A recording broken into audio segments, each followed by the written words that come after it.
நிலத்தில் யாருக்கும் அஞ்சாத நெறிகள் உடையவராக, தூய்மையான ஆட்சிக்கு சொந்தக்காரராக, கண்ணுக்கு அழகு இமை, விண்ணுக்கு அழகு மழை, மண்ணுக்கு அழகு மரம், சொல்லுக்கு அழகு தமிழ், தலைமைக்கு அழகு எங்கள் முதல்வர் தான் என்று மக்கள் நினைக்கும் முதல்வருக்கு என் பிறந்தநாள் வாழ்த்துக்கள்.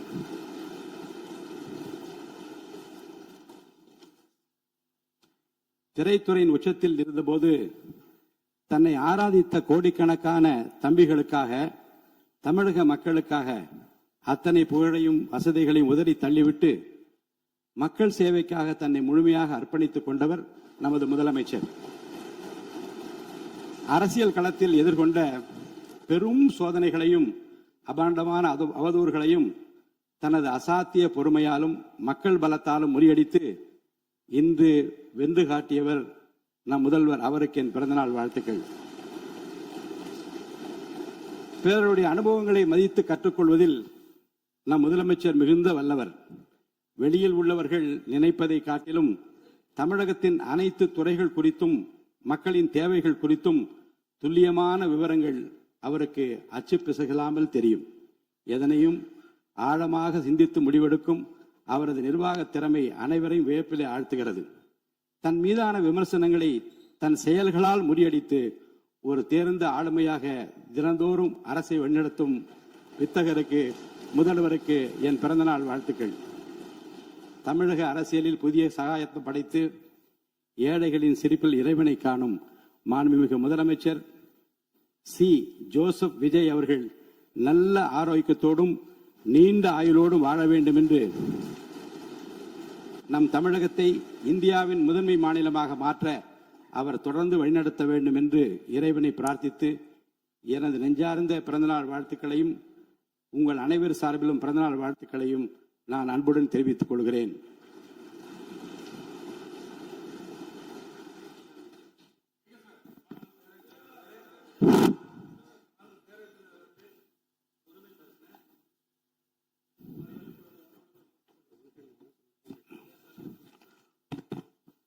நேற்று நடந்த அந்த சம்பவங்களை குறித்து திராவிட முன்னேற்ற கழகம், அனைத்து இந்திய அண்ணா திராவிட முன்னேற்ற கழகம் உட்பட இந்த அவையில் உள்ள அனைத்து கட்சிகளை சார்ந்தவர்களும்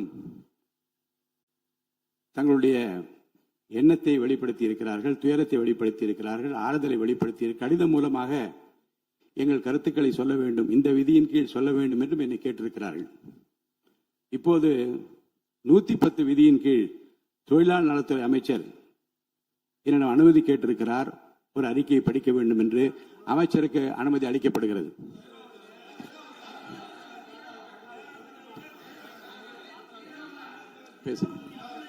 மாண்புமிகு பேரவைத் தலைவர் அவர்களே,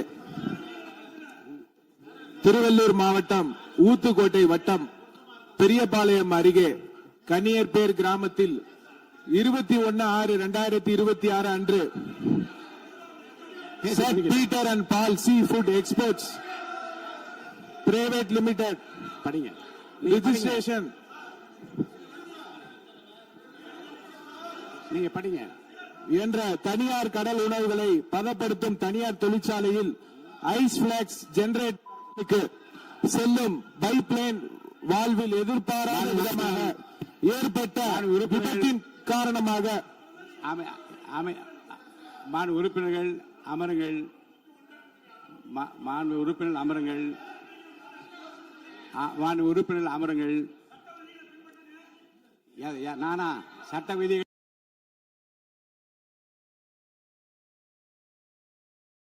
அமைதியா உட்காருங்க. முதல்ல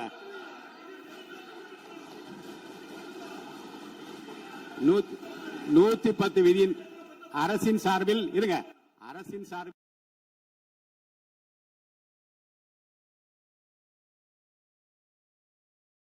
சொல்லட்டும்.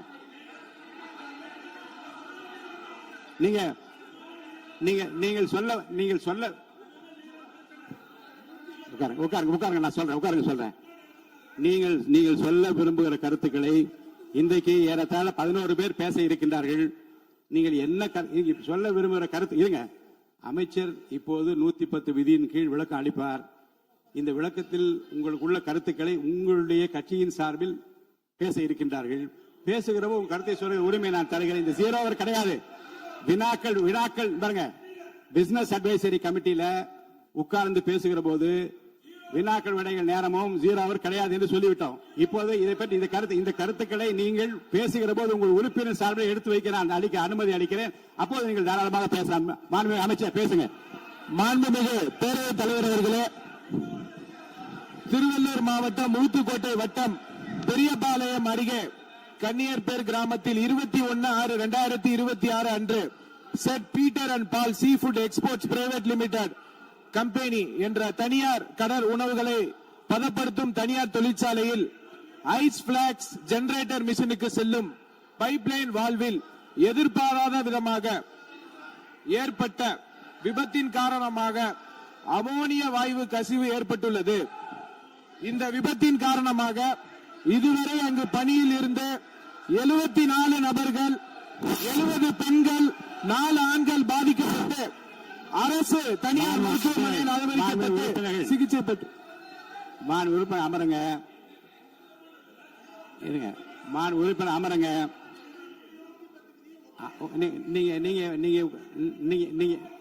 நீங்க உட்கார்ந்தீங்கன்னா தான் நான் பேச முடியும். உட்காருங்க, எல்லாரும் உட்காருங்க. பாருங்க, நீங்க உங்க கட்சி தலைவர் பேசுற, நீங்க எல்லாம் குறுக்க ஏன் பேசுறீங்க? பேசாதீங்க, குறுக்க பேசாதீங்க. யாரோ ஒருத்தர் பேசுங்க.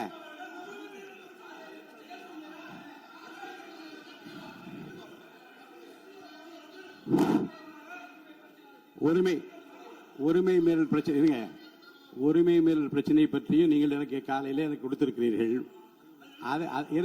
அதை உரிய நேரத்தில் தான் எடுக்க முடியும். இப்போது அதை எடுத்துக் கொள்வதற்கில்லை. இருங்க, நான் திரும்பவும் சொல்கிறேன், உங்கள் பிரச்சனையை பற்றி முற்றிலுமாக பேசுவதற்கு வாய்ப்பு இல்லை என்று நான் சொன்னால் நீங்கள் கவலைப்படலாம். உங்கள் கட்சியின் சார்பில் பேசுவதற்கு இன்றைக்கு அனுமதி அளிக்கிறேன். அப்ப பேசுகிற போது உரிமையும் பிரச்சனையும் பேசுங்கள், கோரிக்கை பற்றி பேசுங்கள், அமைச்சர் கூறியதுக்கும் பதில் பேசுங்கள்.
இப்போது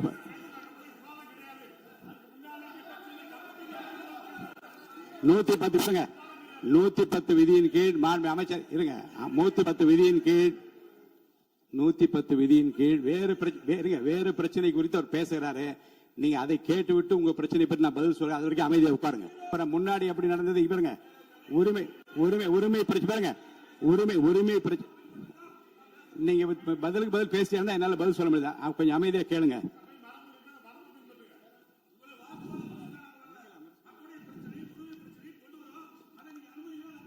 அந்த அனுமதி 110 விதியின் கீழ் இந்த சம்பவத்துக்கு இல்லங்க சார். இருங்க, நான் என்ன சொல்றேன், நான் சொன்ன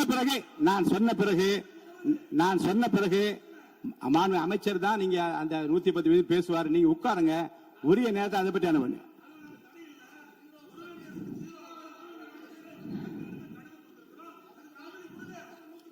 110 விதியின் கீழ் மாண்பு அமைச்சர் விளக்கத்தை அளித்த பிறகு நீங்க பேசுங்க.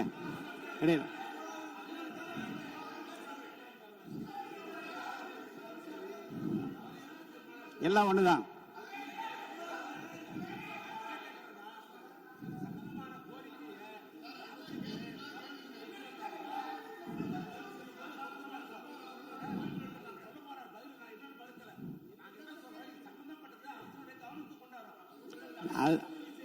அதற்கு அதாங்க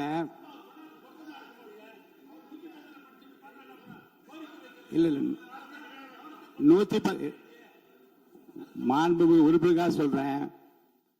110 விதியின் கீழ் மாண்புமிகு அமைச்சர் பேசிய பிறகு விவாதம் இல்லை. இருங்க, பேசி முடிச்சார். இருங்க பேசி முடிச்சார். இருங்க, நான் இப்போ பாருங்க, உங்களுக்கென்று உங்களுடைய கட்சியினுடைய உறுப்பினர் பேசுகிற போது இதே பிரச்சனைக்கு கொஞ்சம் கலந்து பேசுங்க. நீங்க அப்பவும் சொல்லுங்க. நீங்க உரிமை மேல் ஒரு மேகதாது பிரச்சனை இருங்க சொல்லி முடிச்சிடுறேன். மேகதாது பிரச்சனை பற்றி உரிமை மீறல் கொடுத்திருக்கிற அந்த விவாதத்தை நீங்கள் உங்களுக்கென்று பேச இருக்கின்ற உறுப்பினர் பேசுகிற போது நீங்க அந்த பிரச்சனையை சொல்லலாம். அதற்குரிய பதில் நான் சொல்றேன். அது உரிமை பிரச்சனையாக ஏற்றுக்கொள்ள முடியாத மாண்புமிகு அமைச்சர், நீங்க பதில் சொல்லுங்க.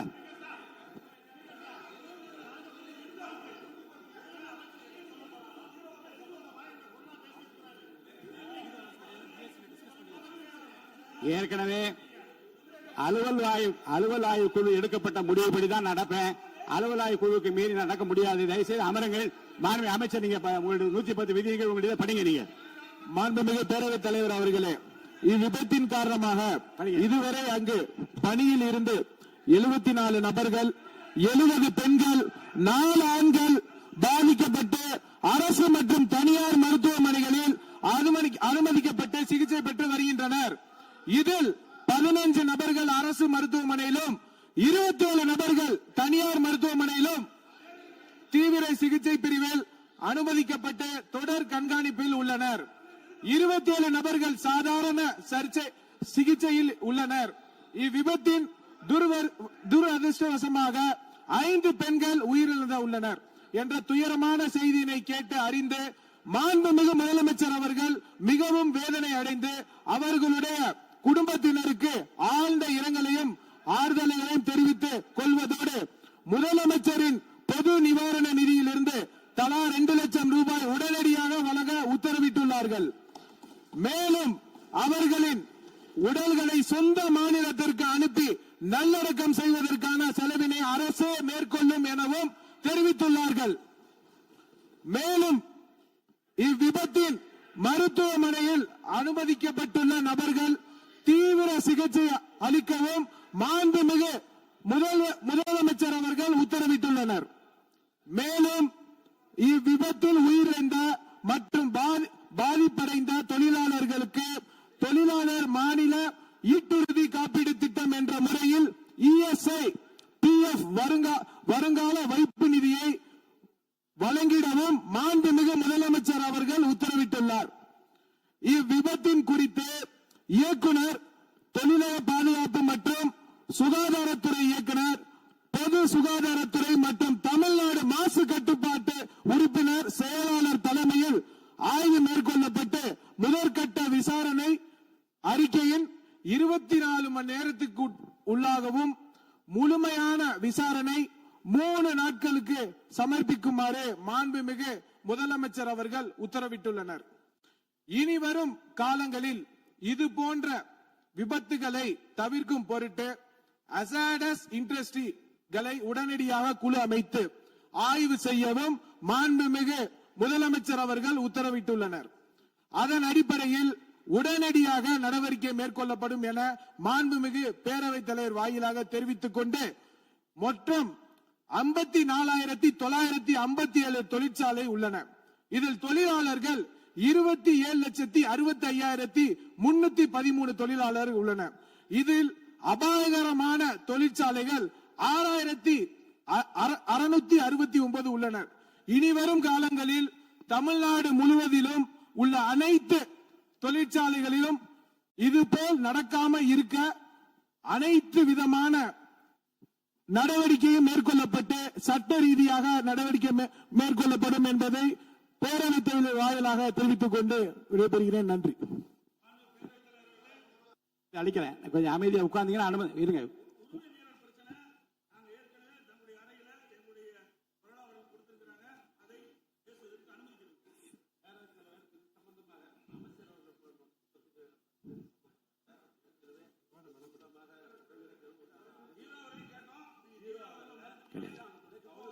அவ்வளவுதான்.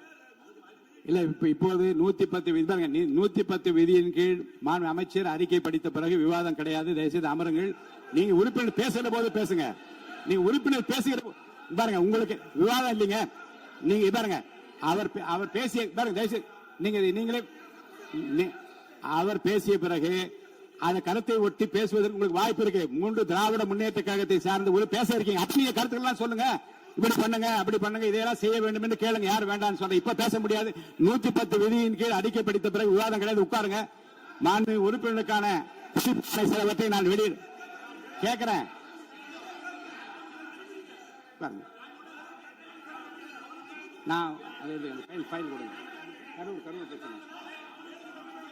மாண்பு உறுப்பினருக்கு பாருங்க எதிர்கட்சி கொறடா அவர்களுக்கு நான் ஒன்றை நினைவுபடுத்த விரும்புகிறேன்.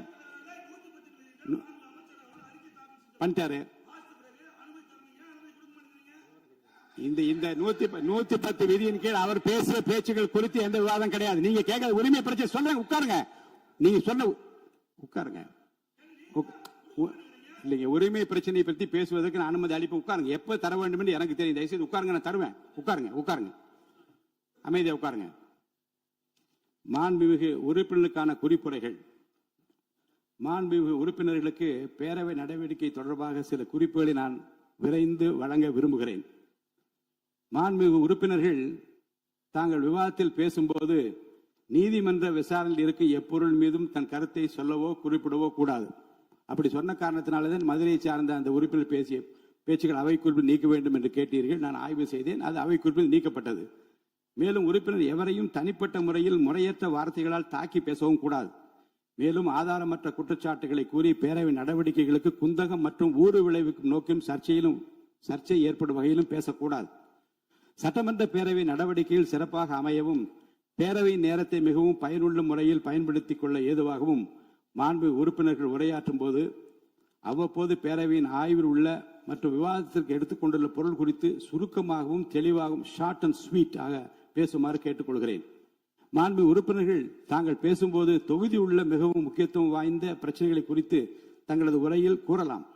தொகுதி சார்ந்த பொதுவான கோரிக்கைகள் குறித்து என்னிடம் எழுதி கொடுத்தால் அவற்றை அவையில் தாங்கள் பேசியதாக அவை குறிப்பில் பதிவு செய்து தங்களது உரையில் சேர்த்துக் கொள்ளப்பட்டு அந்த உரையின் நகல் மாண்பு உறுப்பினர்களுக்கு அனுப்பி வைக்கப்படும் என்பதை தெரிவித்துக் கொள்கிறேன். அப்படி வந்தா உரையில நீங்க என்ன எழுதி கொடுக்கின்றீர்களோ அது உங்களுக்கு நீங்கள் பேசியதாகவே கருதி அந்த உரை உங்களுக்கு வழங்க. அப்புறம் நீங்க தொகுதிக்கு போகிற போது நமது சட்டமன்ற உறுப்பினர் என்னென்ன பேசினார் என்று உங்கள் தொகுதியில் ஒரு புத்தகமாகவோ நோட்டீஸாக அடித்து மக்களுக்கு கொடுப்பதன் மூலமாக அவையில் நீங்கள் என்ன பேசினீர்கள் முழுமையாக என்பதை மக்கள் தெரிந்து கொள்ளும் ஒரு வாய்ப்பு ஏற்படும். அடுத்து மேலும் உறுப்பினர்களுக்கு மிகவும் முக்கியமான ஒரு குறிப்பு அளிக்க விரும்புகிறேன். பேரவை நடவடிக்கைகள் தற்போது நேரலையாக ஒளிபரப்பு செய்யப்படுவதால் பேரவையில் உள்ள உறுப்பினர்கள் மிகுந்த கவனத்துடனும் எச்சரிக்கையுடனும் இருக்குமாறு கேட்டுக்கொள்கிறேன். ஏனென்றால் கடந்த வெள்ளிக்கிழமை அன்று பேரவையில் சில உறுப்பினர்கள் அவையில் உள்ள மற்ற உறுப்பினர்களை கேலி செய்யும் வகையில் செய்த முகபாவனைகள் மற்றும் சைகை மொழிகள் பேசியவை கடந்த 2 நாட்களாக சமூக வலைதளங்களில் ஊடகங்களிலும் வேகமாக பரவி வருகிறது. இது சட்டமன்ற பேரவையின் மாண்பையும் கண்ணியத்தையும் குறைக்கும் வகையிலான செயலாகும். இந்தியாவில் உள்ள பிற சட்டமன்ற பேரவைகளுக்கு எடுத்துக்காட்டாகவும் நூற்றாண்டு வரலாற்று பெருமை கொண்ட இந்த மாமன்றத்தின் மரபினை காத்திடும் வகையிலும் கண்ணியத்தினையும் மாண்பினையும் உயர்த்தி பிடிக்கும் வகையிலும் பேரவையின் சில நிகழ்வுகள் நேரலையில் ஒளிபரப்பு செய்யப்படுவதால் மாண்பு உறுப்பினர்கள் தங்களது பொறுப்பினையும் கடமையினையும் உணர்ந்து இதுபோன்ற கண்ணிய குறைவான செயல்களில் இனிவரும் காலங்களில் ஈடுபடக்கூடாது என அறிவுறுத்துகிறேன். இதுபோன்ற செயல்கள் தொடர்ந்தால் அந்த செயல் அவையின் உரிமை மீறலாக கருதப்பட்டு சம்பந்தப்பட்ட உறுப்பினர் மீது நடவடிக்கை எடுக்கப்படும் என்பதையும் நான் தெரிவித்துக் கொள்கிறேன்.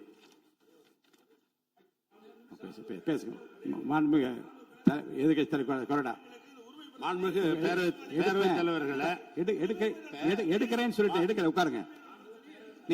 அவங்க பேசட்டும். எடுக்கிறேன்னு சொல்லி இருங்க. எப்ப எடுக்கணும் நீங்க சொல்லக்கூடாது. எடுப்பேன். எப்ப எடுக்கணும் நான் எடுப்பேன். எங்களை பொறுத்தளவுக்கு திராவிட முன்னேற்ற கழகத்தை பொறுத்தளவுக்கு நாங்கள் அரசினுடைய கவனத்துக்கு கொண்டு வருகிற செய்தியை தான் நான் சொல்ல விரும்புகிறேன். வேறொன்றுமல்ல. 110 அதில் கூட நான் அதை பத்தி நான் பேச அனுமதி தயவு செய்து அதை பற்றிங்க. நீங்கள் உங்களுடைய உறுப்பினர் பேசுகிற போது அதிகமான நேரம் கூட நான் தரேன். அமைச்சருடைய 110 விதி சொல்லப்பட்ட பத்தி பேச இப்ப வேண்டாம். உட்காருங்க.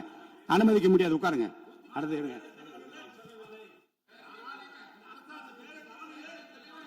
அடுத்து நான் இப்போ இருங்க. நேரலை ஒலிபரப்பை பத்தி நான் ஒண்ணு சொன்னேன். காலையில் நீங்க ஒரு கடிதம் கொடுத்திருக்கீங்க. இருங்க.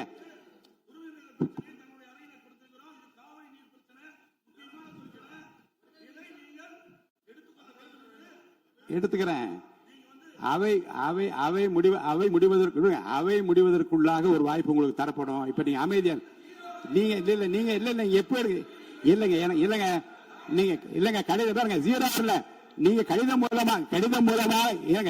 மூலமா கொடுத்திருக்கீங்க. எப்போது எடுக்க வேண்டும் என்பது என்னுடைய உரிமை. நான் எப்போது எடுத்துக்கொள்ள வேண்டாம் எடுத்துக்கொள்வேன். இன்று அவை முடிவதற்குள்ளாக அதை பற்றி விவரம் கொடுக்க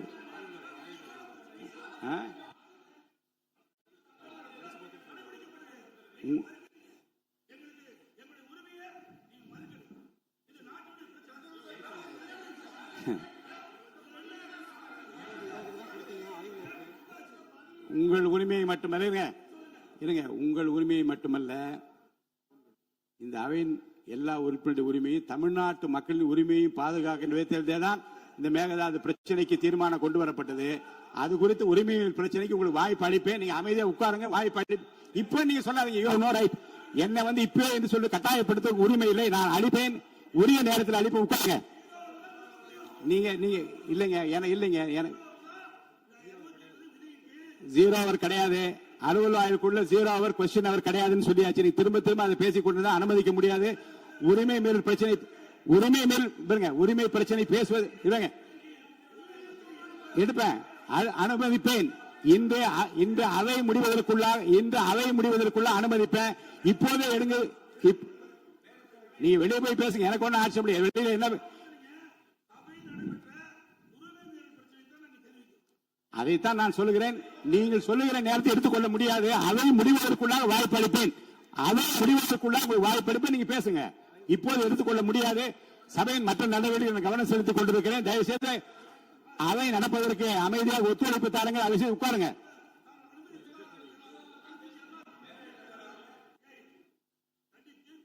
உங்கள் விருப்பம். ஆமா.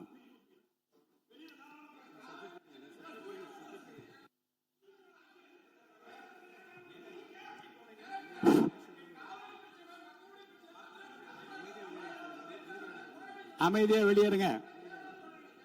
அமைதியா இருங்க. தவறான வார்த்தை யூஸ் பண்ணாதீங்க. அவர் பின்னாடி இருக்க உங்க உறுப்பினர் பேசல. வேண்டாம். என்னுடைய அனுமதி இல்லாமல் நீங்க பேசுவது எதுவும் அவை குறிப்பில் ஏறாது. என்னுடைய அனுமதி இல்லாமல் நீங்கள் பேசியதும் அவை குறிப்பில் ஏறாது.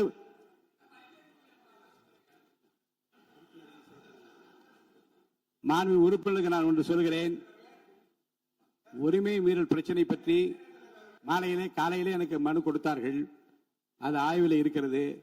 அவை முடிவதற்குள்ளாக வாய்ப்பு அளிக்கிறேன் என்று சொல்லிவிட்டேன். இது அவை முடிவதற்குள்ளாக வாய்ப்பு அளிக்கிறேன், உறுதியாக தருவேன் என்று சொன்ன பிறகும் அவர் வெளிநடப்பு செய்கிறார்கள். நம்மை பொறுத்த வரைக்கும் இந்த உரிமை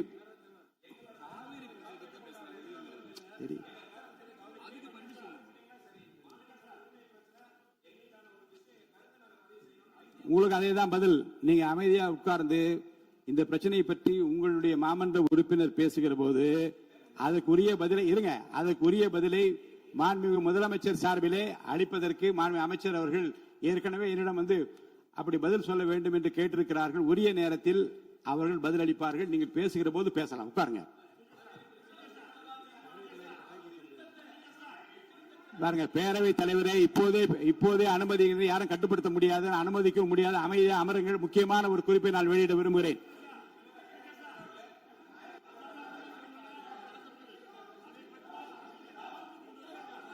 நல்லா பேசும்போது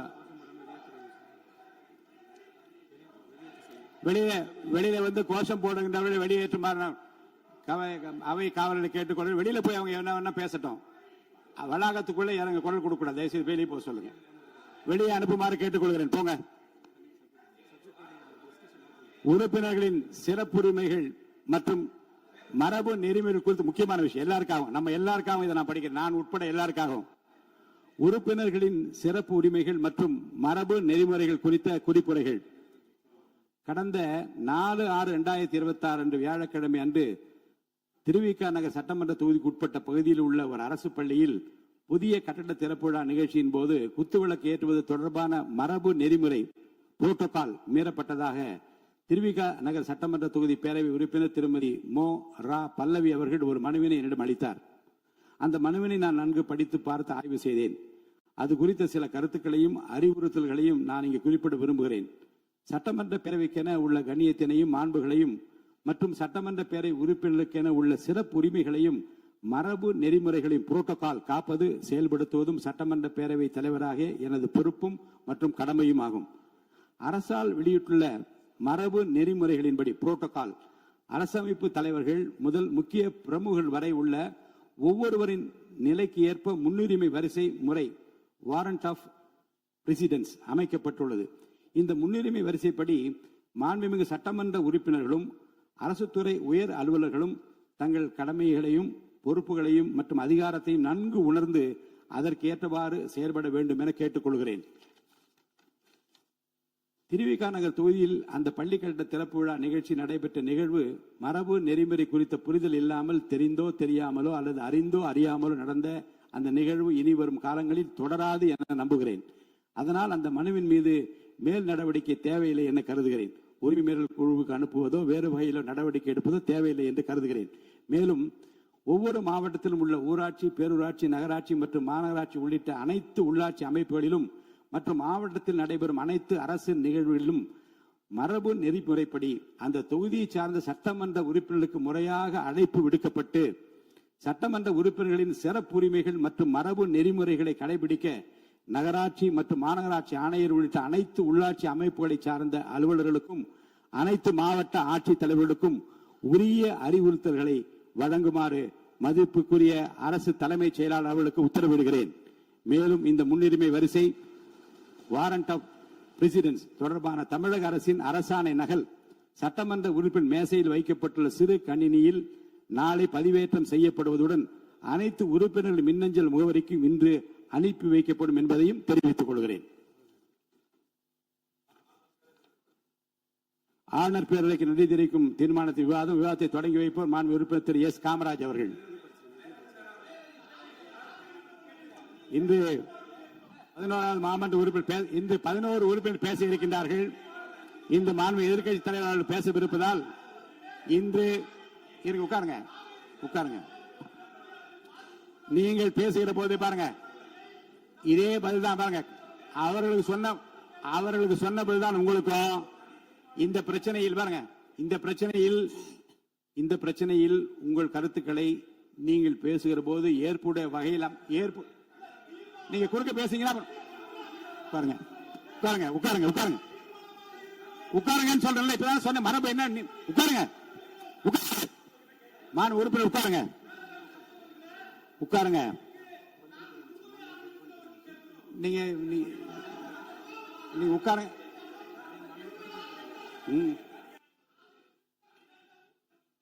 இப்பதான் சொன்னேன். நீங்க வந்து இந்த பாருங்க, இந்த பேரவைத் தலைவர் நிற்கிற போது உட்காரணும்னு சொல்லியிருக்கேன். நீங்க அதுதான் அந்த ஓரியன்டேஷன் கோர்ஸ்க்கெல்லாம் நீங்க வந்திருந்தா என்னென்ன எப்படி நடந்து கொள்ள வேண்டியதெல்லாம் அழகாக பயிற்சி கொடுத்தார்கள். பேரவையில் நிற்கிற போது உட்கார உட்காருங்க உட்காருங்க உட்காருங்க உட்காருங்க உட்காருங்க உட்காருங்க. எதுவும் அவர் பேசுகிற எதுவும் அவை குறிப்பில் வராது.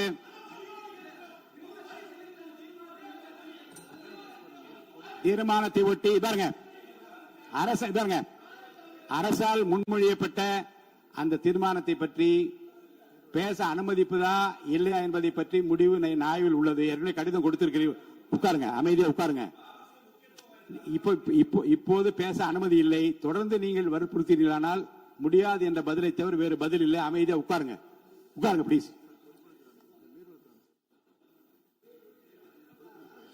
மாண்புமிகு நீங்கள் பேச விரும்புகிறேன். மாண்புமிகு பேரவைத் தலைவர் அவர்களே, கம்யூனிஸ்ட் கட்சியுடைய தோழர்களே, பாட்டாளி மக்கள் கட்சியுடைய தோழர்களே, கண்டிப்பாக மேகதாது அணை கட்டுவது சம்பந்தமாக ஒருமனதாக தீர்மானத்தை மாண்புமிகு முதலமைச்சர் முதலில் கொண்டு வந்தார்.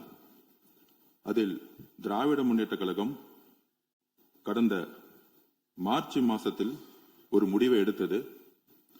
அந்த முடிவின்படி மாண்புமிகு எதிர்க்கட்சித் தலைவர் அவர்கள் ஒரு கோரிக்கையை இந்த அவையின் முன்பு வைத்தார். அதில் ஆணையம் தொடர்பாக ஒரு கோரிக்கை வைத்தார். அந்த ஆணையம் தொடர்பாக இந்த காவிரி பிரச்சனையை தொடர்பாக சட்ட நிபுணர்கள் கடந்த 25 வருடங்களாக யாரெல்லாம் இதில் பணி செய்தார்களோ, குறிப்பாக உங்களுக்கு தெரியும் தோழர் உமாபதி அவர்கள், முக்கியமாக சட்ட வல்லுநர்கள் போன்ற ஆட்சியில் கடந்த 30-40 வருடங்களாக எந்த சட்ட வல்லுநர்களுடைய அறிவுரைப்படி மாண்புமிகு முதலமைச்சர் அவர்கள் மிகப்பெரிய ஒரு டிஸ்கஷனை கொண்டு வந்து அதன்படி ஒரு மிகப்பெரிய தீர்மானத்தை கொண்டு வந்தார். அந்த தீர்மானத்தில் ஆணையம்ங்கிறதை சில பேர் தவறுதலாக புரிந்து கொண்டிருக்கிறார்கள். அதை மாண்புமிகு அமைச்சர் அவர்கள் இப்பொழுது அவருடைய உரையை நிகழ்த்துவார். அதில் விவசாயிகளுக்கும் சரி, ஏன் திராவிட முன்னேற்ற கழகம் அந்த நிலைப்பாட்டை மார்ச் மாதத்தில் எடுத்தாருங்கிற நிலைப்பாடும் சரி, அன்றைய முடிவின்படி கம்யூனிஸ்ட் தோழர்களுடைய எல்லா கட்சிகளும் அதை வரவேற்றார்கள். அதற்கப்புறம் சட்ட நிபுணர்கள் படி அவர்களுடைய அறிவுரைப்படி இதை எப்படி பாதுகாக்கணும் அப்படிங்கிற ஒரே குறிக்கோளோட எதிர்க்கட்சி தலைவருடைய அந்த அமெண்ட்மெண்ட்டை நம்ம எடுத்துக்கிட்டோம். அன்னைக்கு அவையில ஒரு மனதா எல்லோரும் அந்த தீர்மானத்தை நிறைவேற்றணும். அதில் சில சந்தேகங்கள் உறுப்பினர்களுக்கு இருக்கலாம். நம்மளுடைய குறிக்கோள் விவசாயிகளை பாதுகாப்பதும், முக்கியமாக காவேரியுடைய உச்ச நீதிமன்றத்துடைய தீர்ப்பையும் பாதுகாக்கிறதுல எந்த விதமான வேறுபாடுகள் கிடையாது. கண்டிப்பாக மாண்புமிகு அமைச்சர் அவர்கள் விளக்கம் கொடுத்த பிறகு பேரவைத் தலைவர்கள் கண்டிப்பாக இதில் இருக்கக்கூடிய பிரச்சனைகளை கண்டிப்பாக உங்களுக்கு பேரவைத் தலைவர்கள் கண்டிப்பாக நேரம் கொடுப்பாங்கிறத நாங்கள் இந்த அவையின் முன்பு தெரிவித்துக் கொள்கிறோம். அதுதான் எங்களுடைய வேண்டுகோள். மாண்புமிகு பேரவை உறுப்பினர்களுக்கு ஒரு அறிவிப்பு. இந்த மேகதாது பிரச்சனையை பற்றி உரிய நேரத்தில் ஒரு சரியான முடிவெடுத்து மாண்புமிகு முதலமைச்சர் அவர்கள் ஒரு தனி தீர்மானத்தை முன்மொழிகிறார். அந்த தீர்மானத்தை முன்மொழிந்து விரிவாக விளக்கமாக அவர் படித்த பிறகு காலையில் என்னிடம் மாண்புமிகு எதிர்க்கட்சி கொறடா அவர் கட்சியின் சார்பில் மாண்புமிகு எதிர்க்கட்சி தலைவர் இதில் ஒரு திருத்தத்தை கொடுக்க விரும்புகிறார் என்று அறிவிக்கிறார்கள். நான் பார்த்தேன், உடனே படித்தேன். அது உடனடியாக மாண்புமிகு முதல்வர் அவர்களின் கவனத்திற்கு கொண்டு செல்லப்பட்டது. மாண்புமிகு முதல்வர் அவர்கள் அந்த திருத்தத்தில் உள்ள நியாயத்தை உணர்ந்து அவர்கள் அதை எப்படி ஏற்றுக்கொள்ளலாம் என்று உடனே அதிகாரிகளோடு விவாதித்து ஒரு சரியான முடிவை எடுத்து அந்த திருத்தங்களோடு அந்த தீர்மானம் இந்த அவையிலே முன்மொழியப்பட்டது. மாண்புமிகு அனைத்து இந்திய அண்ணா திராவிட முன்னேற்ற கழக என்னுடைய தலைவர் இங்கே பேசுகிற போது இது ஒரு பெரிய உரிமை, மேகதாது பிரச்சனை உரிமை மீறப்பட்டது என்கின்ற வகையில் இந்த திருத்தத்தை பற்றி பேச அவர் முனைந்தார்கள். நான் வாய்ப்பு அளிக்கிறேன், இந்த அவையை முடிவதற்குள்ளாக அந்த வாய்ப்பு தரப்படும் என்று சொன்னதற்கு காரணம் என்னென்றால், இன்னும் சிலருக்கு மக்களுக்கும் சிலருக்கு புரிதல் இல்லையே என்கின்ற ஒரு கவலையும், ஒரு விரிவான விளக்கத்தை மாண்புமிகு அமைச்சர் அளிப்பார்களே ஆனால் அது மாமன்ற உறுப்பினர்களுக்கு மட்டுமல்ல மக்களுக்கும் ஒரு தெளிவான ஒரு புரிதலை ஏற்படுத்துமே என்கின்ற அந்த கவலையில் தான் அவரை அமருமாறு நான் பலமுறை சொன்னேன். ஆனால் பத்திரிகையிலே வேகமாக ஒரு ஹெட்லைன்ஸில் வர வேண்டும் என்பதற்காக யாரும் பேசுவதை நான் அனுமதிக்க முடியாது. ஏனென்றால் மக்கள் நலன் சார்ந்துதான் இங்கே முடிவுகள் எடுக்க முடியுமே தவிர ஒருவருடைய தனிப்பட்ட விளம்பரத்திற்காக எந்த முடிவையும் நான் எடுப்பதை நான் விரும்பவில்லை, எடுக்கவும் முடியாது. பேசுவதற்கு வாய்ப்பு தருகிறேன் என்றுதான் சொன்னேன். அவை முடிவதற்குள்ள அவங்க கருத்துக்களை சொல்லுங்கள் என்றும் நான் சொன்னேன். அதை மீறி அவர்கள் வெளிநடப்பு செய்திருக்கிறார். வெளியிலே என்ன பேசுகின்றார்கள் என்பதை பற்றி எனக்கு கவலை இல்லை. உள்ளேயும் வெளியேயும் அவர்கள் எப்படி சமாளிப்பது என்பதை பற்றி ஆளுங்கட்சி உறுப்பினர்களுக்கு தெரியும். அவர்கள் அதை பற்றி அவர்கள் பேசட்டும், பதில் சொல்லட்டும். இப்போது நம் முன்னால் இருக்கிற பிரச்சனை என்ன என்றால், மேகதாது பிரச்சனையை பற்றி தீர்மானத்தை முன்மொழிந்தார்கள் மாண்புமிகு முதலமைச்சர். ஒரு திருத்தத்தை கொண்டு வந்தார்கள். மாண்புமிகு எதிர்க்கட்சி தலைவர் பேசுகிற போது இந்த தீர்மானத்தை நான் சேர்க்கும்படி கேட்டுக்கொள்ள என்று விரிவாக சொல்லுகிறார். இப்போ அனைத்து இந்திய அண்ணா திராவிட முன்னேற்ற கழகத்தினுடைய சட்டமன்ற கட்சி தலைவர் அப்போதே கையை உயர்த்தி இந்த தீர்மானத்தில் எங்களுக்கு உடன்பாடு இல்லை, இதை நாங்கள் ஏற்றுக்கொள்வதாக இல்லை என்று அவர் கருத்து சொல்லியிருக்கலாம். சொல்லவில்லை. நம்ம அது முதல் கருத்து. இரண்டாவது, திருத்தங்கள் ஏற்றுக்கொள்ளப்பட்ட பிறகு நான் படிக்கிறேன், திருத்தங்களுடன் இந்த தீர்மானம் ஏற்றுக்கொள்ளப்படுகிறது என்று மாண்புமிகு முதலமைச்சர் அவர்கள் படிக்கிறார்கள். அப்போது நான் வாக்கெடுப்புக்கு விடுகிற போது திருத்தங்களுடன் இது வாக்கெடுப்புக்கு விடப்படுகிறது என்று நான் சொல்லுகிற போதே கையை உயர்த்தி இதில் எங்களுக்கு உடன்பாடு இல்லை, நிறுத்துங்கள் என்று சொன்னால் நிறுத்தி இருப்போம். என்ன விவாதம் என்று விவாதம் ஒருவேளை தொடர்ந்திருக்கலாம், மாறுபட்ட கருத்து வந்திருக்கலாம், கருத்து அந்த வேறுபாடுகளை கலைந்து எந்த வகையில் செய்யலாம் என்பதை பற்றி கூட விவாதித்திருக்கலாம்.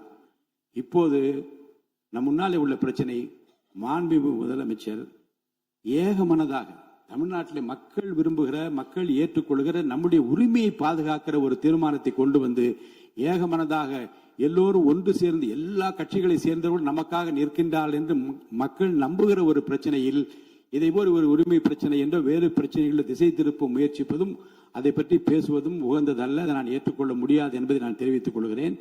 மாண்புமிகு கொறடா மாண்பு உறுப்பினர் வேலு அவர்கள். மாண்புமிகு பேரவைத் தலைவர்களே, நீங்கள் சொன்ன கருத்தை திராவிட முன்னேற்ற கழகத்தின் சார்பாக முழுமையாக நாங்கள் ஆதரிக்கிறோம். காரணம், ஒரு திருத்தம் எப்பொழுதும் கொடுக்கிற பொழுது அன்றைக்கு ஏதாவது பிரச்சனை இருக்கும் என்று தான் சம்பந்தப்பட்ட உறுப்பினர்கள் எழுந்து அந்த திருத்தம் எங்களுக்கு ஏற்புடையதல்ல, அந்த திருத்தத்தில் இப்படி மாற்றம் செய்ய வேண்டும் என்று கருத்தை சொல்வதற்கு முழு உரிமை உண்டு.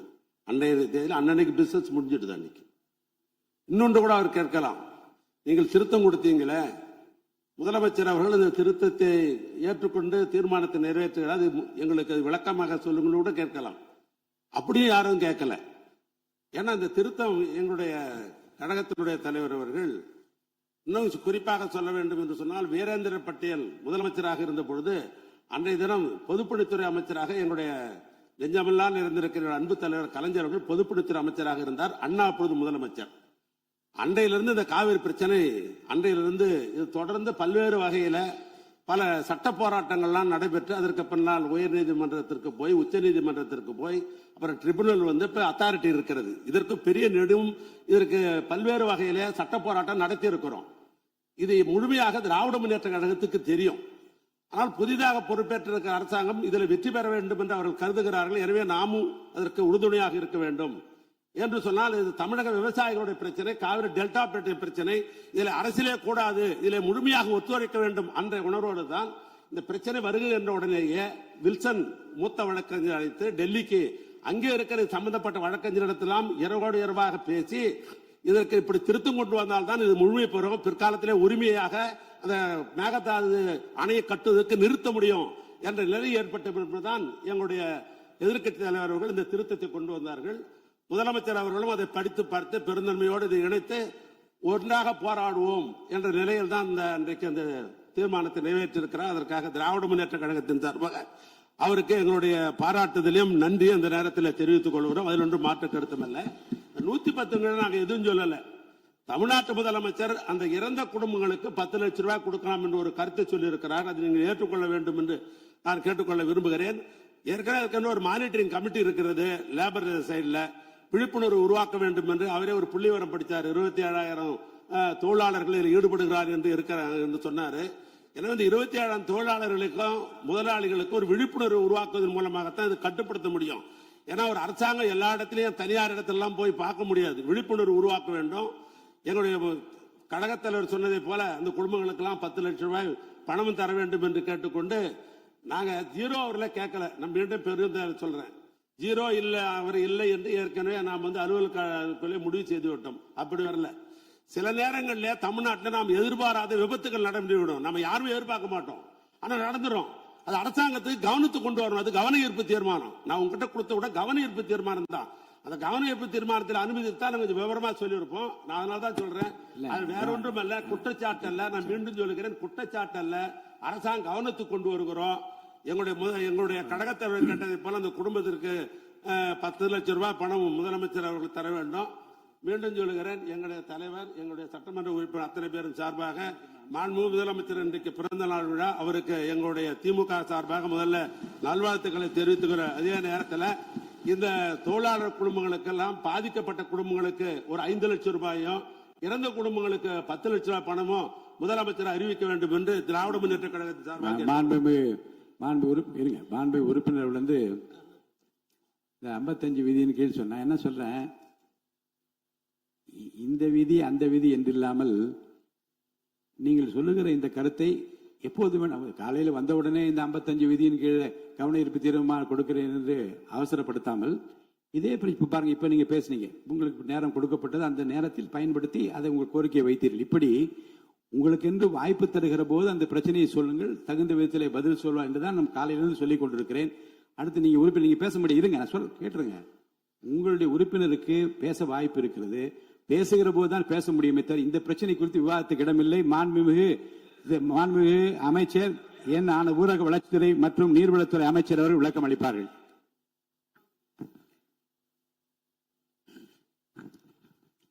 மாண்புமிகு பேரவைத் தலைவர் அவர்களே, மாண்புமிகு முதலமைச்சர் அவர்களே, காவிரி நதிநீர் விவகாரத்தில் தமிழக விவசாயிகளின் வாழ்வாதாரத்தையும் நமது மாநிலத்தில் வரலாற்று சிறப்புமிக்க நதிநீர் உரிமைகளையும் காப்பதில் இந்த அரசு துளியும் சமரசம் செய்து கொள்ளாது என்பதை இப்பேரவையில் உறுதியாக தெரிவித்துக் கொள்கிறேன்.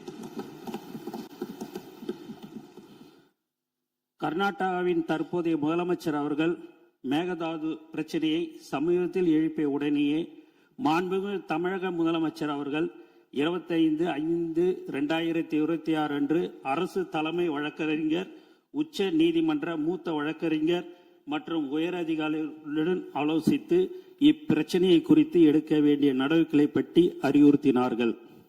அத்துடன் நிற்காமல் நமது மாண்புமிகு முதல்வர் அவர்கள் அடுத்த நாளே 26/5/2026 தனது கடிதத்தின் வாயிலாகவும் 27/5/2026 அன்று மாண்புமிகு இந்திய பிரதமர் அவர்களை நேரில் சந்தித்து மேகதாது திட்டத்திற்கு எவ்வித அனுமதியும் அளிக்க வேண்டாம் என மீண்டும் வலியுறுத்தினார்கள். மாண்பு தமிழக முதல்வர் அவர்கள் 25/5/2026 அன்று உத்தரவிட்டதின் அடிப்படையில் தமிழ்நாடு அரசு சார்பாக புதுடெல்லியில் உள்ள தேசிய பசுமை தீர்ப்பாயத்தின் முதன்மை அமர்வில் மேகதாது திட்டத்தை எதிர்த்து 27/5/2026 அன்று ஒரு மனு தாக்கல் செய்யப்பட்டுள்ளது.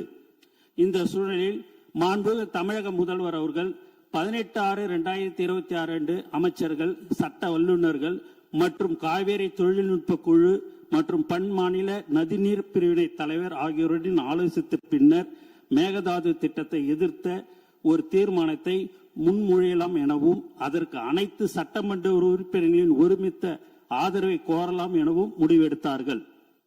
காவேரி நதிநீர் விவகாரத்தில் ஒருமனதாக ஏற்றப்பட்ட தீர்மானத்தில் மாண்புமிகு எதிர்க்கட்சி தலைவர் அவர்கள் 4/3/2026 அன்று தமிழ்நாடு அரசு ஒன்றிய அரசுக்கு மேகதாது அணை விவகாரம் குறித்து ஒரு புதிய நடுவர் மன்றம் அமைக்க முன்மொழிகள் அனுப்பியதும் குறித்து தீர்மானத்தில் சேர்க்க கோரிக்கை வைத்தார். அதன்படி இப்பேரவையில் 19/6/2026 அன்று நடுவர் மன்றம் அமைக்குமாறு வலியுறுத்தி ஒருமனதாக தீர்மானம் நிறைவேற்றப்பட்டு அதன் நகலை அன்றே தனது நேர்முக கடிதம் வாயிலாக மாண்பு முதல்வர் அவர்கள் மாண்பு இந்திய பிரதமர் அவர்களுக்கு அனுப்பியுள்ளார்கள் என்பதை குறிப்பிட விரும்புகிறேன். இவ்வாறு தமிழர் நலன் கருதி இந்த அரசு மாண்பு முதல்வர் அவர்களின் ஆலோசனைப்படியும் மேகதாது திட்டத்தை முறியடிக்க அனைத்து நடவடிக்கைகளும் தொடர்ந்து எடுத்து வருகிறது. ஆனால் சிலர் நடுவர் மன்றம் அமைக்குமாறு கோருவது சரியான அணுகுமுறை அல்ல என கருதுகின்றனர். சில தரப்பினர் பரப்பி வரும் தவறான புரிதலுக்கு முற்றுப்புள்ளி வைக்கும் வகையில் நமது அரசின் நேர்த்தியான அணுகுமுறை பற்றி இந்த மாமன்றத்தில் தெளிவுபடுத்த விரும்புகிறேன். கடந்த நவம்பர் 13, 2025 அன்று மேகதாதுக்கு எதிராக நாம் தொடர்ந்த வழக்குகளை உச்ச நீதிமன்றம் மேகதாது அணை திட்டம் ஆரம்ப நிலையில் தான் உள்ளது என கூறி தள்ளுபடி செய்தது. அந்த தீர்ப்பின் பேரா 29 மாநிலங்கள் தங்களுக்கு ஒதுக்கப்பட்ட தண்ணீரை எப்படி வேண்டுமானாலும் பயன்படுத்தலாம் என நீதிமன்றம் குறிப்பிட்டது. இதை தங்களுக்கு சாதகமாக பயன்படுத்தி கர்நாடகாவோ அல்லது கேரளாவோ தன்னிச்சையாக புதிய அனுமதிக்கப்படாத திட்டங்களை கையில் எடுத்துவிடக் கூடாது என்பதில் நாம் உறுதியாக இருந்தோம். டிசம்பர் 2025 ஒன்றிய அரசு தன்னிச்சையாக காவேரி நீர்வள திட்டங்களை மதிப்பீடு செய்வதற்கான வழிகாட்டுதலை வெளியிட்டது. மேலும் கடந்த மே 2026 நாளிட்ட ஒன்றிய ஜல் சக்தி அமைச்சகத்தின் கடிதம் மூலம் மத்திய நீர்வள ஆணையம் CWC கர்நாடகாவின் மேகதாது திட்ட அறிக்கை DPR மீது தனது தொழில்நுட்ப கருத்துக்களை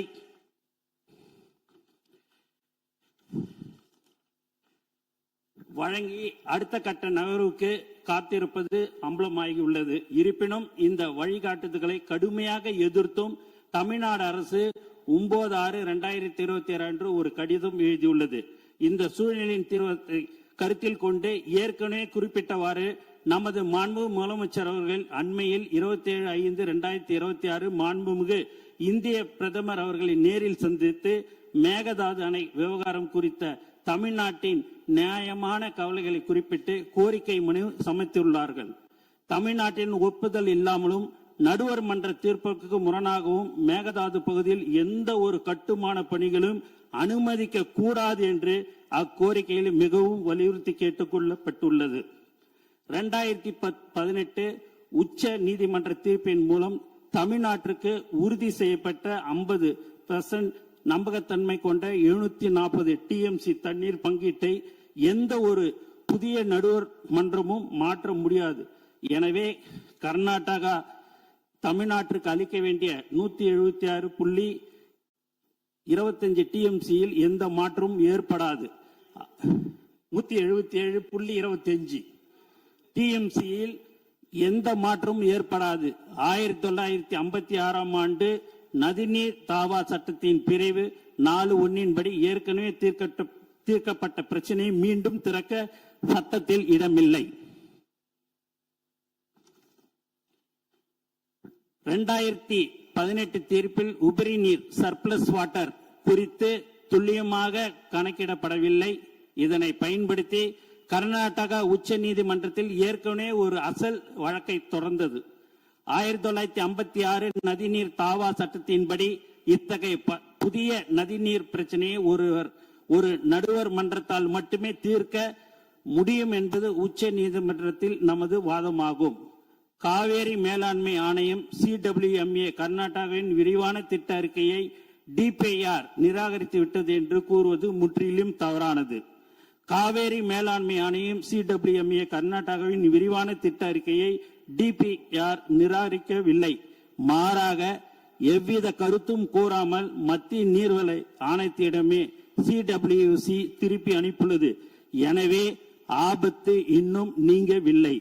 மாண்புமிகு பேரவைத் தலைவர்களே, ஒன்றிய அரசும் கர்நாடகாவும் புதிய வழிகாட்டுதலின் கீழ் மேகதாது திட்டத்தை மறைமுகமாக மேற்கொள்ள முற்படும் வேளையில் நாம் கைகளை கட்டிக்கொண்டு வேடிக்கை பார்க்க முடியாது. அந்த வகையில் மாண்புமிகு முதலமைச்சர் அவர்கள் மாண்புமிகு இந்திய பிரதமர் அவர்களிடம் வழங்கிய கோரிக்கையின் தொடர்ச்சியாகவும் ஒன்றிய அரசின் தன்னிச்சையான நகர்வுகளை முடக்குவதற்கும் உபரி நீர் மீது தமிழ்நாட்டின் உரிமையை நிலைநாட்டுவதற்கும் ஒரு மிக சிறந்த அணுகுமுறையாகவே புதிய நடுவர் மன்ற கோரிக்கையை முன்வைத்துள்ளோம்.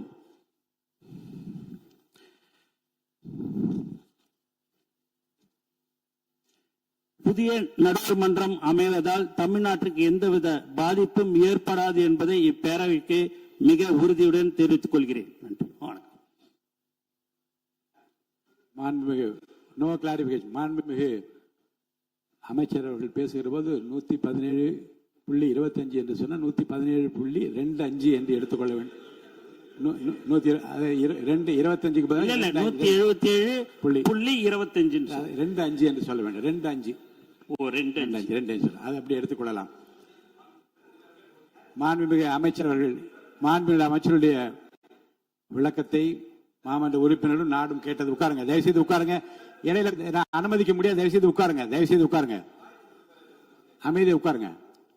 இந்த மேகதாது பிரச்சனையை பற்றி பாரதிய ஜனதா கட்சி உட்பட அவையில் உள்ள அனைத்து கட்சிகளும் ஏகமனதாக ஒரு தீர்மானத்தை நிறைவேற்றி இருக்கிறோம். அதில் எந்த விதமான ஆட்சேபனை இல்லாமல், எதிர்கருத்து இல்லாமல் எல்லா கட்சிகளும் ஏற்றுக்கொண்டு ஒப்புதல் அளித்து, ஆம் ஏற்போரே அதிகம் என்று கருதுகிறேன், ஏற்போரே அதிகம், மறுப்போர் இல்லை என்று ஏகமனதாக சொல்லிய பிறகு இனி இந்த மாமன்றத்தில் அந்த தீர்மானம் மேகதாது பற்றி பேசுவதற்கு நான் அனுமதிக்க மாட்டேன். மற்ற விஷயங்களை பற்றி மட்டும்தான் பேச முடியும். அதில் நான் உறுதியாக சொல்கிறேன். மேகதாது பிரச்சனைக்கு ஏகமனதாக தீர்மானம் நிறைவேற்றப்பட்டு ஒப்புதல் அளிக்கப்பட்ட பிறகு அதை பற்றி பேசுவதற்கு இனி அனுமதி இல்லை. இன்று 11 மாமன்ற உறுப்பினர் பேச இருக்கிறார்கள். இன்று மாண்புமிகு எதிர்க்கட்சி தலைவர்கள் பேசவிருப்பதால் பேசுகின்ற உறுப்பினர்கள் 10 நிமிடங்களுக்குள் தங்கள் உரையை முடிக்க வேண்டும் என அன்புடன் கேட்டுக் கொள்கிறேன். விவாதத்தை தொடங்கி வைப்போர் மாண்புமிகு உறுப்பினர் திரு எஸ் காமராஜ் அவர்கள். காமராஜ் அவர்கள் பேசலாம். மாண்புமிகு பேரவைத் தலைவர் அவர்களே, முதலில் இன்று தனது பிறந்த நாளை கொண்டாடும் மாண்புமிகு தமிழ்நாடு முதலமைச்சர் அவர்களுக்கு எனது உங்களுடைய கட்சியினுடைய உறுப்பினர் பேச இருக்காங்க. அவங்க பேசும்போது பேச நீங்க உட்காருங்க, தயவு செய்து உட்காருங்க, அவங்க பேசலாம். சமூக நீதி நான் மீண்டும் சொல்கிறேன், விதிகளுக்கு உட்பட்டுத்தான் இந்த மாமன்றம் நடந்து கொண்டிருக்கிறது. மேகதாது பிரச்சனையை பற்றி இனி பேசுவதற்கு யாருக்கும் அனுமதி இல்லை. நீங்க பேசுங்க, மாண்புமிகு உறுப்பினர் காமராஜ் பேசுங்க. நீங்க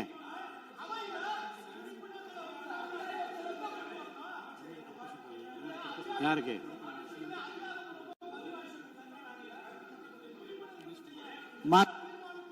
உறுப்பினர் கணேஷ்குமார் சொல்லுங்க. மாண்புமிகு உறுப்பினர் கணேஷ்குமார் சொல்லுங்க. ஆனா மேகதாது பிரச்சனையை பற்றி நீங்க பேச அனுமதி இல்லை. மாண்புமிகு பேரவைத் தலைவர்களே, பிரச்சனை குறித்து நாங்க வரல, தீர்மானத்துக்கு நாங்களும் முழு ஆதரவு தான். தமிழ்நாட்டுடைய ஜீவாதார பிரச்சனைக்கு அரசு கொண்டு வரும் அனைத்து முயற்சிகளுக்கும் பாட்டாளி மக்கள் கட்சி 100% உங்களுடன் உறுதுணையாக தான் இருக்கும். எங்களுடைய கருத்து ஒரே கருத்து என்னவென்றால், அன்னைக்கு அவையில் வரும்பொழுது எங்களுக்கு முழுமையான அந்த விவரங்கள் எங்களுக்கு சரியா தெரியல. அதனாலதான் எங்களால் அன்றைக்கு எதிர்ப்பு தெரிவிக்க முடியல என்பதை இந்த நேரத்தில் பதிவு செய்து கொண்டு, நீங்க அவையினுடைய நடவடிக்கை இல்ல, ஏன்னா எதிர்கட்சி கொறடா அவர் சொல்லும் போது அன்னைக்கே பிசினஸ் முடிஞ்சிருச்சு, நீங்க அன்னைக்கே சொல்லிருக்க வேண்டியதுதானே அப்படின்னு கேட்டாரு. நாங்க அது உள்ள கூட நாங்க வரவில்லை. நாங்கள் எங்களுடைய பாட்டாளி மக்கள் கட்சியுடைய கருத்து என்னவென்று சொன்னால், அன்றைக்கு அவையில் வரும்போது புதிய ஆணையம் அமைக்கலாம், காவேரி வாட்டர் மேனேஜ்மெண்ட் அத்தாரிட்டி என்று ஆல்ரெடி இருக்கிறத ஒரு அட்டானமஸ் பாடியாக மாற்றலாம் என்றுதான் நாங்கள் கருதினோம். அது அப்படி இல்லாம மேகதாதுவுக்கு என்று தனி ஆணையம் அமைக்கலாம் என்ற அந்த திருத்தத்தை மாண்புமிகு எதிர்க்கட்சி தலைவர் அவர்கள் கொண்டு வந்ததை நாங்கள் அது இந்த அரசின் ஜீவாதாரத்திற்கு எதிராக நாங்கள் பார்க்கிறோம். ஏனென்று சொன்னால், சட்டத்தின் மூலமாக ஆல்ரெடி தீர்ப்பு பல தீர்ப்புகளின் அடிப்படையில் இன்றைக்கு அந்த அத்தாரிட்டி செயல்பட்டு கொண்டிருக்கிறது. அந்த அத்தாரிட்டியில கிடைக்க வேண்டிய உரிமையே நமக்கு இன்னைக்கு கிடைக்கல. இப்பொழுது நம்ம சட்டமன்றத்தின் மூலமாக புது அத்தாரிட்டி அமைக்கலாம் என்று சொல்லிவிட்டால் இது கர்நாடகத்திற்கு சாதகமாக அமைந்து இதுவே ஒரு சட்ட ரீதியான சிக்கலை நமக்கு ஏற்படுத்தலாம். புதிய ஆணையம் அமைக்கலாம். ஏன்னா மேகதாது என்பதில் எந்தவித சமரசமும் தமிழக அரசு செய்யக்கூடாது என்பதுதான் பாட்டாளி மக்கள் கட்சியினுடைய நிலைமை. அப்படி சமரசத்திற்கான வழிவகை இந்த ஆணையத்தின் மூலமாக ஏற்பட்டு விடுமோ என்ற ஐயம் பாட்டாளி மக்கள் கட்சிக்கு இருக்கிறது. அதனால்தான் எங்கள் தலைவரினுடைய அறிவுறுத்தலின்படி இந்த ஆணையம் அமைவதற்கு பாட்டாளி மக்கள் கட்சி திரும்ப பெற வேண்டும். அந்த ஆணையம் என்பதெல்லாம் இல்ல, மேகதாதுவை பொறுத்தவரை எந்த சமரசமும் தமிழக அரசு செய்து கொள்ளக்கூடாது. அங்க கட்டுமானங்கள் ரோவல் ரைபீரியல் ஸ்டேட்ஸ் அனுமதி இல்லாமல் அப்பர் ரைபீரியல் ஸ்டேட்ஸ் தரக்கூடாது என்று உச்சநீதிமன்றத்தினுடைய ஆணை தெளிவாக இருக்கக்கூடிய சூழ்நிலையில் எந்த ஒரு காரணத்தினாலும் அங்க கட்டட பணி நடுவதற்கான அனுமதி இல்லை என்று அமைச்சரே இப்ப தெளிவாக சொல்லிட்டாரு. அமைச்சர் சொல்வது எந்த பாதிப்பும் வராது என்று சொல்லி இருக்கிறார். அதில் தான் எங்களுக்கு மாற்று கருத்து. நிச்சயமாக இந்த ஆணையம் அமைய பெற்றால் தமிழ்நாட்டிற்கு சட்ட ரீதியான பாதிப்புகள் ஏற்படும். மேகதாது என்ற ஒரு பிரச்சனை எழும். அந்த பிரச்சனை எழுவதற்கே தமிழக அரசு அனுமதிக்க கூடாது என்பதை இந்த அவையில் நான் பதிவு செய்துவிட்டு, பாட்டாளி மக்கள் கட்சி அந்த ஆணையம் அமைப்பதற்கு 100% எதிர்ப்பை பதிவு செய்கிறது என்பதை தெரிவிக்க விரும்புகிறேன். மாண்புமிகு அமைச்சர் அவர்கள் ரொம்ப சிறப்பாக விளக்கமாக அனைவரும் ஏற்றுக்கொள்ளத்தக்க விளக்கத்தை கொடுத்திருக்காரு. நான் ஏற்கனவே சொன்னேன், ஏற்கனவே ஏகமனதாக ஒருமனதாக ஏற்றுக்கொள்ளப்பட்டு அனைவரும் ஒப்புக்கொண்ட ஒரு தீர்மானத்தின் மீது விவாதம் நடைபெறுவதே மரபுப்படியும் தவறு, விதிகளின்படியும் தவறு. இப்போது சொல்லுகிறேன், எந்த உட்காருங்க. அன்று நடந்த விவாதத்தின் போது நடந்த நிகழ்வுகள் அத்தனை பேருக்கும் தெரியும். வாக்கெடுப்பு நடப்பதற்கு முன்பாகவே எதிர்க்கட்சி தலைவர் பேசினார். எங்களுடைய இந்த திருத்தத்தை ஏற்றுக்கொள்ள வேண்டும் என்று விளக்கினார். நீங்க அப்போ கையை உயர்த்தி அவருக்கு நீங்க குறுக்கீடு செய்து நீங்கள் சொல்வது ஏற்புடையதாலே என்று பேசியிருக்கிற வாய்ப்பு உங்களுக்கு இருந்து அப்போதும் அதை செய்யவில்லை. திருத்தங்கள் திருத்தங்கள் திருத்தங்கள் திருத்தங்கள் புரியுது. குறுக்க நீங்க முடிக்கிறது குறுக்க பேசுறீங்களா? அப்ப நான் எப்படி பேசுறது? அமைதியா இருங்க. நான் பேசி அது நீங்க பேசுகிற போது சொல்லுங்க. இப்ப அடுத்து திருத்தங்களுடன் இது ஏற்கப்படுகிறது, ஏற்போர் ஆமேன்க என்று நான் சொல்லுகிற போதாவது திருத்தங்களில் எங்களுக்கு உடன்பாடு இல்லை என்று யாரா கையை உயர்த்தி பேசி இருக்கலாம். அதுவும் நீங்க பேசவில்லை. மாண்புமிகு முதலமைச்சர் அவர்கள் தன்னுடைய தீர்மானத்தை திருத்தங்களுடன் என்று படிக்கிற போதும் யாரும் ஆட்சேபனை தெரிவிக்கவில்லை. இதெல்லாம் கடந்த பிறகு ஏகமனதாக என்று இந்த செய்தி எல்லாருக்கும் தெரிந்து, மக்களுக்கும் தெரிந்து, நாட்டுக்கும் தெரிந்து, ஏட்டில எல்லாம் வெளிவந்த பிறகு இப்படி திருத்தங்களை பற்றி பேசிக் கொண்டிருப்பது சட்ட விதிகளுக்கு முரணானது, நம்முடைய உணர்வுகளுக்கு முரணானது, தமிழர் உரிமைக்கு எதிரானது என்று நான் கருதுகின்றேன். மேகதாது பற்றி இனி பேசுவதற்கு இங்கே அனுமதி இல்லை. மாண்புமிகு தொடங்கி வைத்து பேசு. எஸ் காமராஜ், நீங்க பேச ஆரம்பிங்க. மாண்புமிகு பேரவைத் தலைவர் அவர்களே, நீங்க பேசுகிற இப்போது நீங்கள் மாண்புமிகு உறுப்பினர் காமராஜ் அவர்கள் பேசுகிறது மட்டும்தான் அவை குறிப்பில் வரும். நீங்க பேசுவது அவை குறிப்பில் வராது. தயவுசெய்து அமருங்க, உட்காருங்க.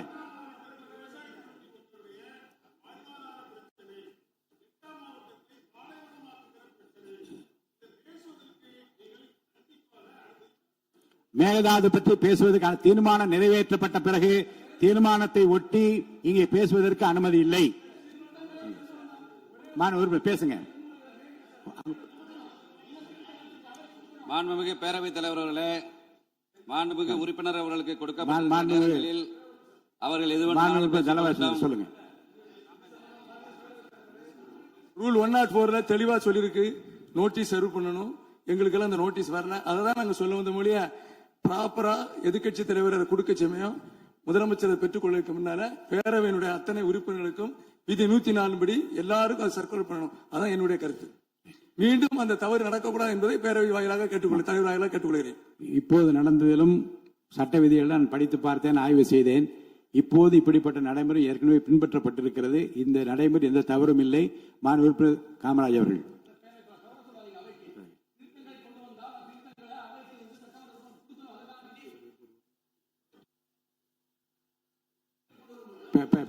மாண்பு உறுப்பினர் ராமச்சந்திரன் பேசுங்க, விளக்கமா சொல்லுங்க, பேசுங்க.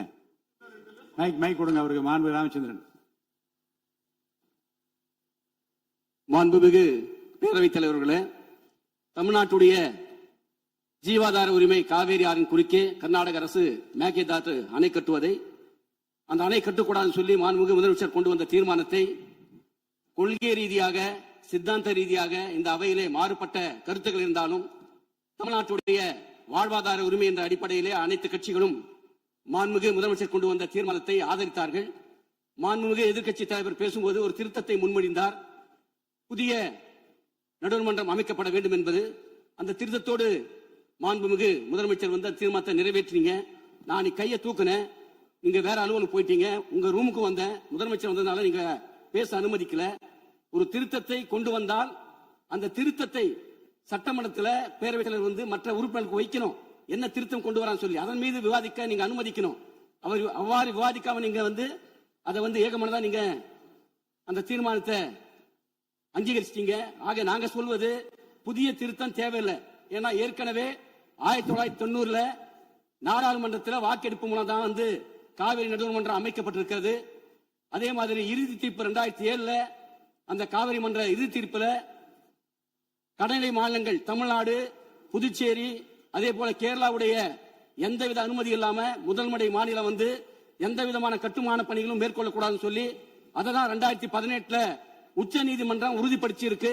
அதோடு இல்லாம உச்ச நீதிமன்றம் தெளிவா தன்னுடைய தீர்ப்புல சொல்லி இருக்கு, காவேரி மேலாண்மை ஆணையம் அதே மாதிரி காவேரி நதிநீர் பங்கீட்டு குழு வந்து ஒரு வருடத்துக்கு தமிழ்நாட்டுக்கு வழங்க வேண்டிய தண்ணீரை ஜூன் முதல் மே மாதம் வரை 177.25 நீரை மாதந்தோறும் வழங்கணும் சொல்லி, அவ்வாறு இருக்கும்போது ஏற்கனவே உச்ச நீதிமன்ற தீர்ப்பு தெளிவா சொல்லியிருக்கு. அப்படி இருக்கும்போது புதிதாக ஒரு நடுவர்மன்றம் அமைத்தால் அது தமிழ்நாட்டுக்கு பாதகமா அமைஞ்சிரும். நாமளே போய் முதலவாயில சிக்கிற மாதிரி ஆயிடும். ஆகவே புதிய நடுவர்மன்றம் அமைக்க கூடாது என்பது எங்களுடைய கட்சி நிலைப்பாடு. ஆகவே புதிய நடுவர்மன்றம் இல்லாமல் முதலமைச்சர் கொண்டு வந்த தீர்மானத்தை மீண்டும் கொண்டு வர வேண்டும் என்பது எங்களுடைய நிலைப்பாடு என்பதை தெரிவிச்சுக்கிறேன். மாண்புமிகு அமைச்சர் அவர்கள்.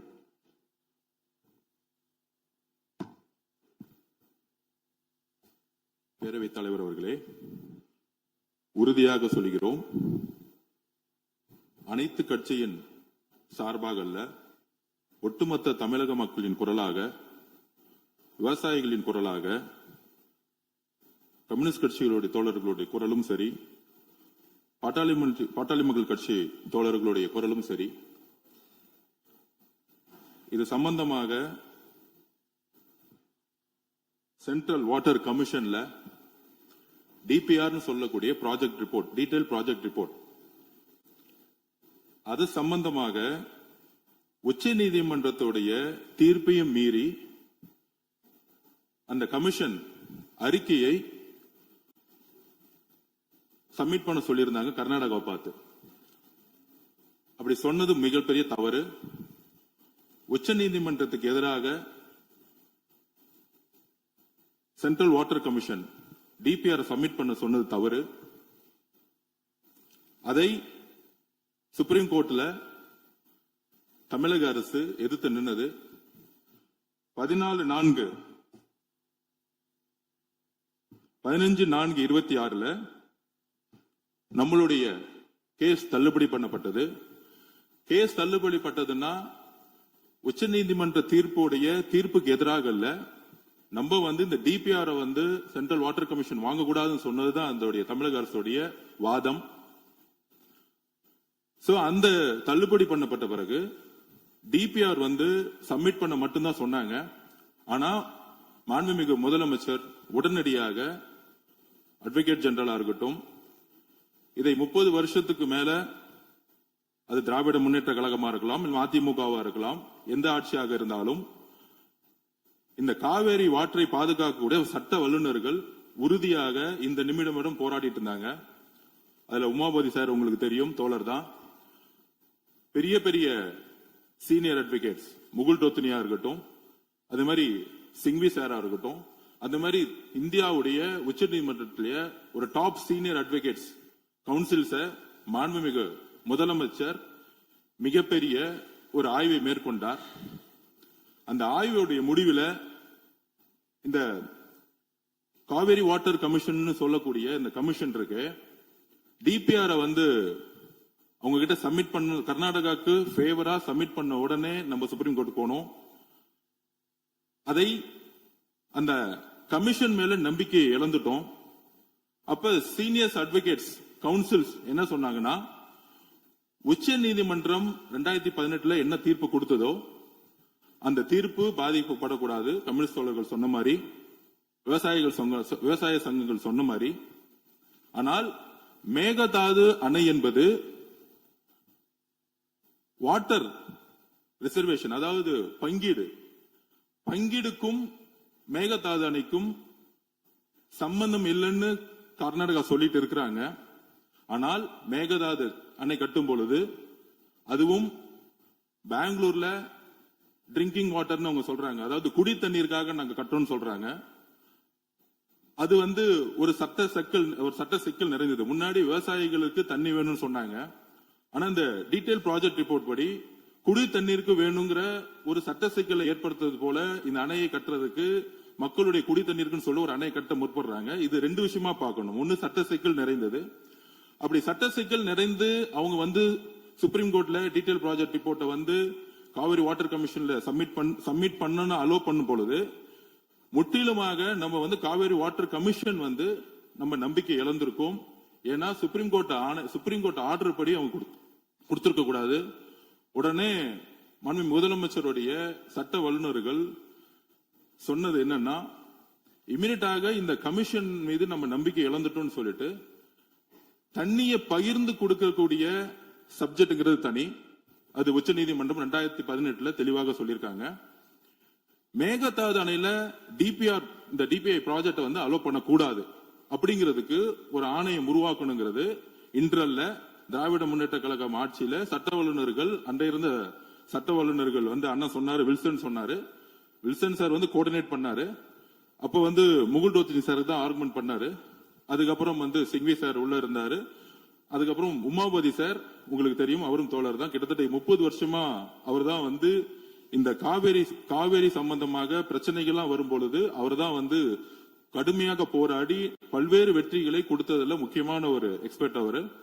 சோ இது எல்லாரும் சேர்ந்து ஒரு முடிவு எடுக்கும் பொழுது அந்த முடிவை வந்து சரியான திசையில செல்ல முடியும்னு மாண்பு முதலமைச்சர் முடிவு செய்து அடுத்த சட்ட ரீதியாக இந்த கோரிக்கையை உச்சநீதிமன்றத்திலும் இந்த கோரிக்கையை மாண்புமிகு பிரதம மந்திரி கிட்டும் கொண்டு செல்லான்னு சொல்லும் பொழுது அன்றைக்கு தீர்மானத்துல வெறும் மேகதாது அணை கட்டுறதுக்கு ஒரு எதிர்ப்புக்காக இந்த அவையில் ஒரு தீர்மானத்தை முதல்வர் நிறைவேற்றும் பொழுது மாண்புமிகு எதிர்க்கட்சி தலைவர் மார்ச் மாசம் இந்த கோரிக்கையை ஆல்ரெடி வந்து சட்ட வல்லுநர்கள் முன்னாள் முதலமைச்சர் திரு மு க ஸ்டாலின் அவர்கள் இதே டிஸ்கஷனை கொண்டு வந்திருந்து ஒரு கடிதத்தை அனுப்பிச்சிருந்தாங்க. அந்த விஷயம் உடனடியாக நினைவுக்கு வந்தவுடன் மாண்பு முதலமைச்சர் அதிகாரிகளுடன் மட்டும் கலந்துரையாடல, உடனடியாக சீனியர் கவுன்சில் கிட்ட உடனடியாக சட்டமன்றம் நடந்திருக்கும் பொழுதே ஒரு ஆய்வை மேற்கொண்டாரு. அதுல வந்து நம்ம வந்து இந்த காவிரி வாட்டர் கமிஷன் மீது நம்ம நம்பிக்கை இழந்துட்டோம். இந்த கமிஷன் வந்து தொடர்ந்தால் இந்த டீடைல் ப்ராஜெக்ட் ரிப்போர்ட்டை ஒருவேளை இந்த கமிஷன் அக்செப்ட் பண்ணிட்டா நமக்கு உடனடியாக பிரச்சனைகள் வந்துரும் சொல்லிட்டு இந்த கமிஷனை வந்து நம்ம வந்து இமிடியட்டா வந்து என்ன சொல்றது, அந்த கமிஷனை நம்ம உடனடியாக கேன்சல் பண்ணிட்டு புதிய கமிஷன்ங்கிறது வந்து முழுக்க மேகதாது அணையில அணை கட்டக்கூடாது அப்படிங்கிறதுக்காகவே இந்த கமிஷன் வந்து உருவாக்கணுங்கிறது தான் நம்மளுடைய சட்ட வல்லுநர்களுடைய ஆலோசனை. இதுக்கும் 2018 உச்ச நீதிமன்றம் கொடுத்த தீர்ப்புக்கும் சம்பந்தம் கிடையாது. இந்த மாதிரி சட்ட வல்லுநர்களுடைய ஆலோசனைப்படி நம்ம ஒரு ஸ்ட்ராட்டஜி எடுக்கக்கூடிய நிலைமையில இருக்கிறோம். அப்படி எடுக்கும் பொழுது நமக்கான கால அவகாசம் கிடைக்கும். அப்படி ஒரு புதுசா ஒரு ஆணையம் வரும் பொழுது அந்த ஆணையத்தில் உறுப்பினர் இருக்கக்கூடிய கீழே இருக்கக்கூடிய கேரளா ஆகட்டும், பாண்டிச்சேரி ஆகட்டும், நம்மளுடைய மற்ற மாநிலங்கள் வந்து கடுமையாக எதிர்ப்பு தெரிவிப்போம், நம்மளும் வந்து எதிர்ப்பு தெரிவிப்போம். அப்ப அந்த ஆணையம் வந்து புதுசு அப்பாயின்ட் பண்ணும்போது நமக்கான கால அவகாசம் கிடைக்கும். அந்த ஆணையம் அப்பாயின்ட் பண்றதுக்கே ஒரு 6 மாசம் அவ்வளவு 1 வருஷம் ஆகும். அதுக்கப்புறம் அந்த ஆணையம் 2018க்கான உச்ச நீதிமன்றத்துடைய தீர்ப்புக்கான ஆணையம் கிடையாதுங்கிறத நாங்க திருப்பியும் விளக்கம் கொடுக்கிறோம். இதுதான் பதிவு பண்றோம். மேகதாது அணை சம்பந்தமாக அணை கட்டணமா கட்டக்கூடாதா, டிபிஆர் டீடைல் ப்ராஜெக்ட் ரிப்போர்ட்டை வாங்கினது தவறுங்கிறோம். ஆனா அந்த ஆணையம் வாங்கியிருக்கிறாங்க. அந்த ஆணையம் வாங்கி ஒரு தலைபட்சமாக முடிவு எடுத்துட்டா சட்ட சிக்கல்கள் நமக்கு மிகப்பெரிய லெவல்ல வரும். அதனால அந்த ஆணையத்தையே நாங்க வந்து நம்ம வந்து கேன்சல் பண்ணணும்னு சொல்லிட்டு ஒரு புதிய ஆணையம் மேகதாதுக்காக உருவாக்குறோம். இது 2 சப்ஜெக்டா நம்ம வந்து பிரிச்சு பார்க்கணுங்கிற நம்ம ஒன்னு உச்ச நீதிமன்றத்துடைய தீர்ப்பு, தமிழகத்துக்கு கிடைக்கக்கூடிய வாட்டருடைய ஒரு நமக்கான உரிமையை நிலைநாட்டக்கூடிய ஒரு தீர்ப்பு. அதில் நம்ம வெற்றி பெற்றுட்டோம். அதை வந்து இந்த ஆணையம் வந்து கை வைக்கவே முடியாது எப்பயும். ஆனால் கர்நாடகா குடி தண்ணீருக்குன்னு வந்து எங்களுக்கு டிஎம்சி வேணும்னு சொல்லும் பொழுது இந்த பிரச்சனை பிரியுது. முன்னாடி எப்படின்னா விவசாயிகளுக்கு தண்ணி வேணும்னு வந்து கர்நாடகா வந்து போராடினாங்க, உச்ச நீதிமன்றத்தில் போராடணும். அதுக்கேற்ற மாதிரி உச்ச நீதிமன்றம் 2018 தீர்ப்பு கொடுத்தாங்க. ஆனா கர்நாடகம் வந்து அதுக்கப்புறம் என்ன ஸ்டாண்ட் எடுக்கிறாங்கன்னா, குடி தண்ணீர் வாட்டர் ட்ரிங்கிங் பொதுமக்களுக்கு பெங்களூர்ல தண்ணி இல்லைன்னு சொல்லிட்டு ஒரு சட்டம் சிக்கல் நிறைந்த இன்னொரு ஸ்ட்ராட்டஜி எடுக்கிறாங்க. அப்ப அந்த ஸ்ட்ராட்டஜியை வந்து உடைக்கணும்னா கண்டிப்பாக அன்னைக்கு மார்ச் மாசம் 2026 எல்லா சட்ட வல்லுநரும் முன்னாள் முதலமைச்சர் மு க ஸ்டாலின் அவர்கள் மிகப்பெரிய ஒரு விவாதத்தை நடத்தி அதுக்கேற்ற மாதிரி இந்த கமிஷனை நம்புது, அந்த கமிஷனுக்கு எதிராக சட்ட போராட்டம் நடத்தணும்னு சொல்லிட்டு உச்ச நீதிமன்றத்துக்கு சென்றாங்க இந்த கமிஷனுக்கு எதிராக. ஆனா அந்த கமிஷனுடைய பரிந்துரையை உச்ச நீதிமன்றம் சொன்னாங்க, டிபிஆர் ப்ராஜெக்ட் தானே கொடுக்குறாங்க, டீடைல் ப்ராஜெக்ட் ரிப்போர்ட் தானே கொடுக்க போறாங்க, அவங்க முடிவு எடுக்க போறது இல்ல, ப்ராஜெக்ட் ரிப்போர்ட் மட்டும் கொடுக்கட்டும் அப்படின்னு தான் உச்ச நீதிமன்றம் வந்து நமக்கு எதிரான தீர்ப்பு கிடையாது, டீடைல் ப்ராஜெக்ட் ரிப்போர்ட்டை அந்த கமிஷன் கொடுக்கணும்னு சொன்னதுனால நம்ம வந்து உடனே அடுத்த ஸ்டாண்ட் எடுக்கணும். ஏன்னா ஒரு தலைபட்சமாக அந்த டீடைல் ப்ராஜெக்ட் ரிப்போர்ட்டை உடனடியா வாங்கி உடனே 3-4 மாசத்துல இல்ல 6 மாசத்துல முடிவெடுத்தா ட்ரிங்கிங் வாட்டர்னு சப்ஜெக்ட், அதாவது குடி தண்ணீர்ங்கிற சப்ஜெக்ட் சட்ட சிக்கலுக்குள்ள போக கூடாதுங்கிறதுக்காக தான் நம்ம புதுசா ஒரு ஆணையம் மேகதாது அணை கட்டக்கூடாதுங்கிறதுக்காக ஒரு ஆணையத்தை வந்து இது சம்பந்தமாக உடனே உருவாக்கணுங்கிறோம். ஏன்னா இப்ப இருக்கக்கூடிய ஆணையம் வந்து நாம் நம்பிக்கை இழந்துட்டோம். இதனாலதான் மாண்புமிகு எதிர்க்கட்சி தலைவரும் ஒரு ஆணையத்தை புதுசா உருவாக்குங்கிறது ஒரு உமாபதி சார் ஆகட்டும், சீனியர் அட்வொகேட் கவுன்சிலுடைய கடந்த 30-40 வருஷமா நம்மளுடைய விவசாயிகளுக்காக யார் யாரெல்லாம் வந்து சட்ட ரீதியா சட்ட வல்லுநர்கள் போராடினாங்களோ அவங்களுடைய அறிவுரைப்படி மாண்புமிகு முதலமைச்சர் இந்த முடிவை எடுத்து இந்த சட்டசபையில மாண்புமிகு உறுப்பினர் திருத்தல் தீர்மானத்தை கொடுத்தோம். இதுதான் எங்களுடைய பதிவு. உறுதியாக நாங்கள் சொல்லுகிறோம், கம்யூனிஸ்ட் தோழர்கள் எங்களுக்கு தெரியும், உங்களுடைய பிரதிநிதித்துவம் எங்களுக்கு தெரியும். நம்மெல்லாம் ஒரே கூட்டணின்னு சொல்றதோட தமிழக மக்களுக்காக ஒரே இடத்துல விவசாயிகளுக்காக எப்பொழுதும் நம்ம குரல் கொடுப்போம். அதை நாங்கள் உறுதியாக சொல்லுகிறோம். மாண்புமிகு முதலமைச்சர் உச்ச நீதிமன்ற தீர்ப்பின்படி நம்மளுடைய உரிமையை எப்பொழுதும் நிலைநாட்டுவார். இது ஒரு லீகல் ஸ்ட்ராட்டஜி அப்படிங்கறத நாங்க பதிவு பண்றோம். நன்றி. மாண்புமிகு பொதுப்பணித்துறை அமைச்சருடைய விளக்கம், அதே போன்று மாண்புமிகு நீர்வளத்துறை அமைச்சருடைய விளக்கமே போதுமானது என்று நான் கருதுகின்றேன். மேற்கொண்டு உறுப்பினர்கள் மேகதாது குறித்து அரசனுடைய தீர்மானம் ஏகமனதாக நிறைவேற்றப்பட்ட பிறகு மாண்புமிகு நீர்வளத்துறை அமைச்சரும் மாண்புமிகு பொதுப்பணி அமைச்சரும் விளக்கமான கருத்துக்களை எல்லாம் இங்கே சொல்லிய பிறகு விவாதம் தேவையில்லை என்று கருதுகின்றேன். நான் உறுப்பினர் காமராஜ் அவர்கள் பேசுங்க. நீங்க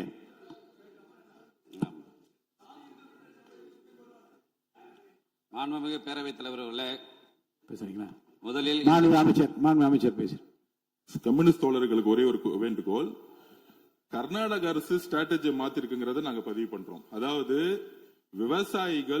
விவசாய தண்ணீருங்கிற ஒரு ஸ்ட்ராட்டஜிக்காக நம்ம போராட்டிட்டு இருந்தோம். 2018 நம்ம வெற்றி பெற்றோம்.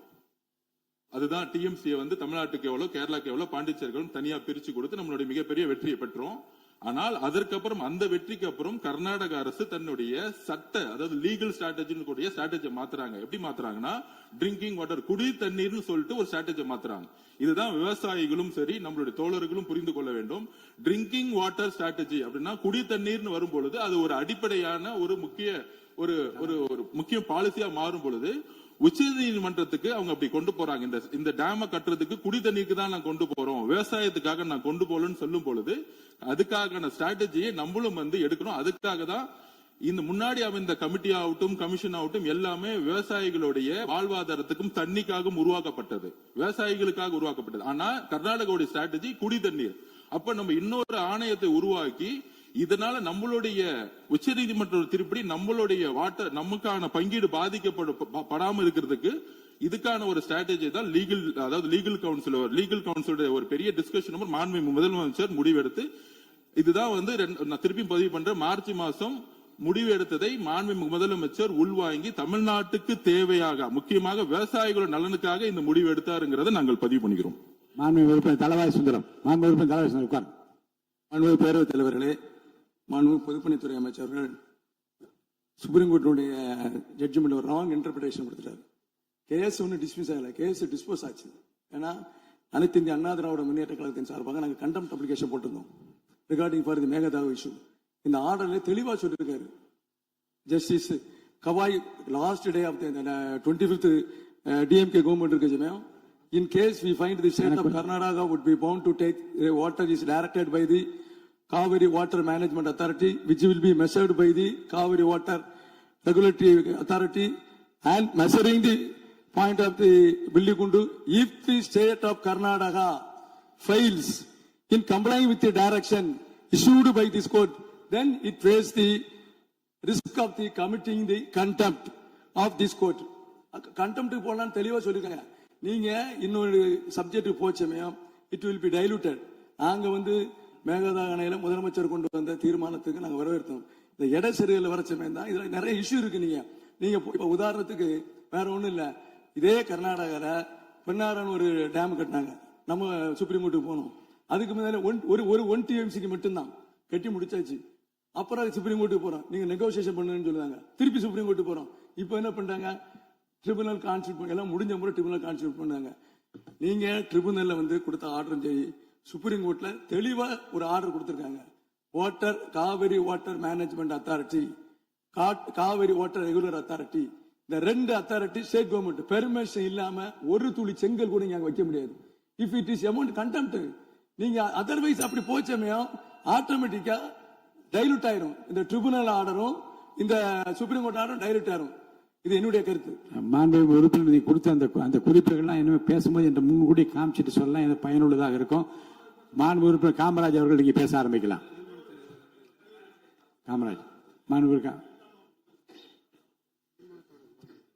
உங்கள் கட்சியை சார்ந்த உறுப்பினர் கருத்து சொல்லிட்டார். நீங்க திரும்ப ஏற்கனவே சொல்லிட்டீங்க, டெல்டா விவசாயிகளை பற்றி நிறைய சொல்லிட்டீங்க. நீங்க பேசுனதால நான் கேட்டேன். தயவு செய்து இனி பாருங்க, நீர்வளத்துறை அமைச்சருடைய விளக்கத்துக்கு பிறகு, பொதுப்பணி விளக்கத்துக்கு பிறகு எந்த விதமான விவாதத்துக்கு நான் அனுமதி கிடையாது. தயவு செய்து 11 உறுப்பினர் பேச வேண்டும். எதிர்கட்சி தலைவருக்கு நான் 12 மணிக்கெல்லாம் மைக்கு கொடுக்கணும். தயவு செய்து அமருங்கள். மாண்புமிகு உறுப்பினர் காமராஜ் பேசுங்க. மாண்புமிகு பேரவைத் தலைவர் அவர்களே, முதலில் இன்று தனது பிறந்த நாளை கொண்டாடும் மாண்புமிகு தமிழ்நாடு முதலமைச்சர் அவர்களுக்கு எனது உளமார்ந்த பிறந்த நாள் வாழ்த்துக்களை தெரிவித்துக் கொள்கிறேன். உட்காருங்க. மாண்புமிகு உட்காருங்க. காமராஜ் மாண்புமிகு பேரவைத் தலைவர் 6வது முறை நீங்க தான் பேச போறீங்க. உங்களுக்கு வாய்ப்பு நீங்க பேசுவது 6வது முறை பட்டியலில் உங்க பேர் இருக்கு, பேச போறீங்க. உட்காருங்க, தயவுசெய்து உட்காருங்க. நீங்கள் பேசுகிற போது உட்காருங்க.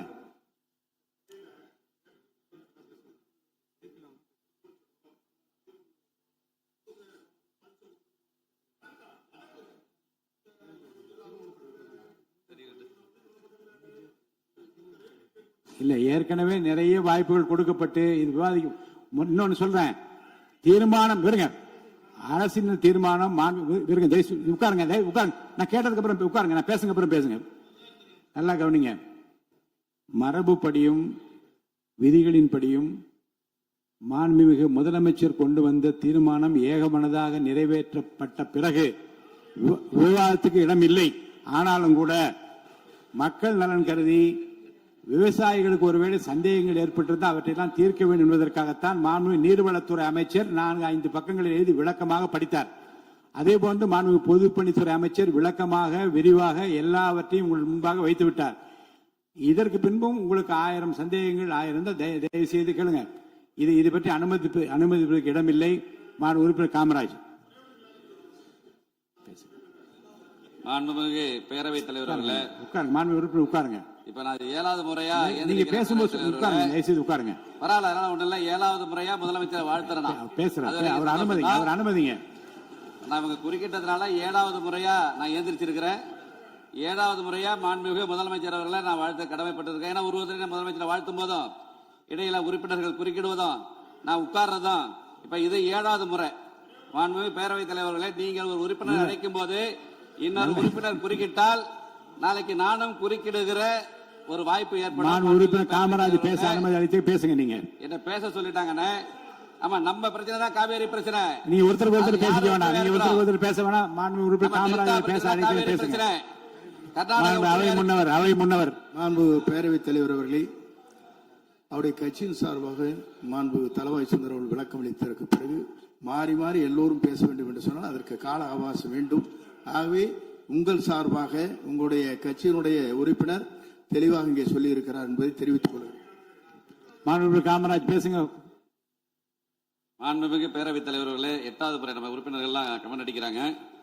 முதலில் இந்த தனது பிறந்த நாளை கொண்டாடும் மாண்புமிகு தமிழ்நாடு முதலமைச்சர் அவர்களுக்கு எனது உளமார்ந்த பிறந்தநாள் நல்வாழ்த்துக்களை தெரிவித்துக் கொள்கிறேன். சமூக நீதி, கல்வி, தொழில் வளர்ச்சி, பெண்கள் முன்னேற்றம், இளைஞர் நலன், தமிழ்நாட்டின் ஒட்டுமொத்த வளர்ச்சிக்காக அவர் மேற்கொண்டு வரும் மக்கள் நல பணிகள் மேலும் சிறக்கவும், நல்ல உடல் நலத்துடனும் நீண்ட ஆயுளுடனும் மக்கள் பணியாற்றவும் இறைவனை பிரார்த்திக்கிறேன். மாண்புமிகு பேரவைத் தலைவர்களே, அவையில் இருக்கும் அனைவருக்கும் எனது அன்பான வணக்கங்களை தெரிவித்துக் கொள்வதோடு ஆளுநர் பேருரைக்கு நன்றி தெரிவிக்கும் தீர்மானத்தின் மீது பேச வாய்ப்பளித்த மாண்புமிகு பேரவைத் தலைவர் அவர்களுக்கும் மாண்புமிகு முதலமைச்சர் அவர்களுக்கும் முதற்கண் எனது நன்றியினை தெரிவித்துக் கொள்கிறேன். கடந்த 4 நாட்களுக்கு முன்பாக நம்முடைய ஆளுநர் அவர்கள் இந்த அவைக்கு வந்தார். வந்து அவர் சென்றபோது அவர் அறிக்கையாக வெளியிட்டது புதிய உதயம் தோன்றிய நாள். நாம் அனைவரும் இணைந்து பயணிக்க தொடங்கியுள்ளோம். இடையூறின்றி வாசித்ததில் மன நிறைவு அடைகிறேன். இது ஆளுநர் மாளிகை செய்திக்குறிப்பு. இவ்வாறு மேதகு ஆளுநர்களே மகிழ்ச்சியுடன் பாராட்டிய பின் வேறு எவரிடமிருந்து பாராட்டு பத்திரம் வேண்டும்? மாண்புமிகு பேரவைத் தலைவர் அவர்களே, நம்முடைய முதல்வர் அவர்களுக்கு. ஆளுநர் உரை என்றாலே ஒரு பதற்றம் நம்மை பற்றி கொள்ளும். ஆனால் இந்த முறை அவை தொடங்கிய உடனே தமிழ்த்தாய் வாழ்த்து கம்பீரமாக ஒலித்தது. தேசிய கீதமும் பெருமையாக இசைத்தது. மேதகு ஆளுநர் அவர்களும் ரொம்பவே சந்தோஷமாக புன்னகையோடு தன் உரையை வாசித்து முடித்ததோடு இன்றைக்கு தமிழ்நாட்டில் ஒரு மாபெரும் சரித்திர புரட்சியை தன்னந்தனியே ஏற்படுத்தி உள்ளார் நமது மாண்புமிகு முதலமைச்சர் என புகழ்ந்திருக்கிறார்கள்.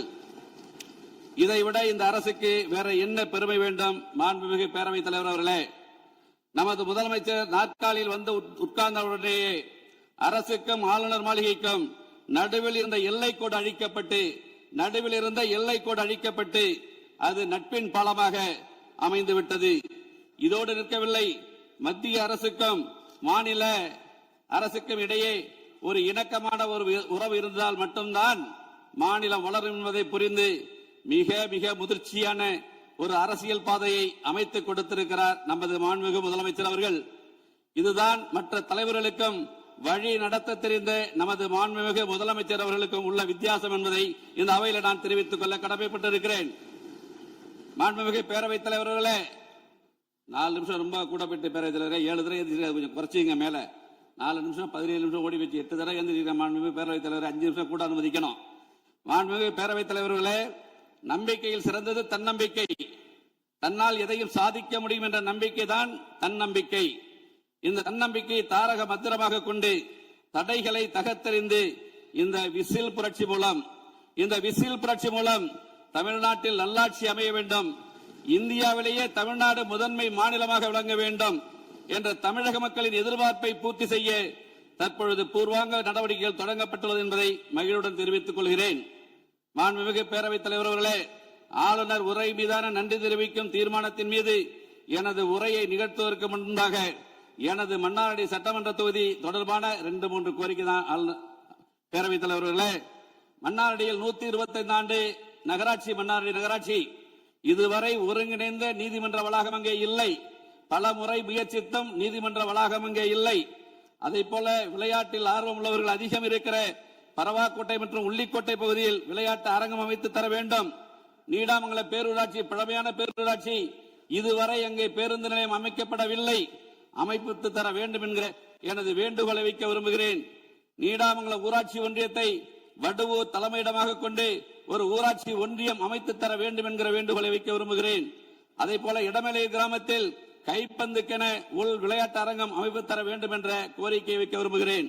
மாண்புமிகு பேரவைத் தலைவர்களே, பெரியார் பகுத்தறிவு சித்திரம் தீட்டினார் பெரியார், பெருந்தலைவர் காமராஜர் கல்வி சித்திரம் தீட்டினார் காமராஜர், பேரறிஞர் அண்ணா சுயமரியாதை சித்திரம் தீட்டினார் பேரறிஞர் அண்ணா, புரட்சித் தலைவர் எம்ஜிஆர் சத்துணவு திட்டம் தீட்டினார் புரட்சித் தலைவர் எம்ஜிஆர், புரட்சித் தலைவி அம்மா அவர்கள் பசிப்பிணி போக்க அம்மா உணவு என்ற அற்புதமான திட்டத்தை தீட்டினார். நம் முதல்வர்கள் அமைதி புரட்சி என்ற திட்டத்தை தமிழ்நாட்டில் அமைதி நிலவ வேண்டும் என்று திட்டம் தீட்டிக் கொண்டிருக்கிறார் என்றால் அது மிகையாகாது. ஆளுநர் உரைக்கு நன்றி தெரிவிக்கும் தீர்மானத்தின் மீது ஒரு சில உறுப்பினர்கள் சட்டம் ஒழுங்கு சீரழிந்து விட்டது என்று பேசினார்கள். இந்த சூழ்நிலையில் கொலை, கொள்ளை, பாலியல் துன்புறுத்தல்கள் ஒரு சில மாதங்களுக்குள் கட்டுக்குள் கொண்டு வருவது என்பது யாராலும் இயலாத காரியம்.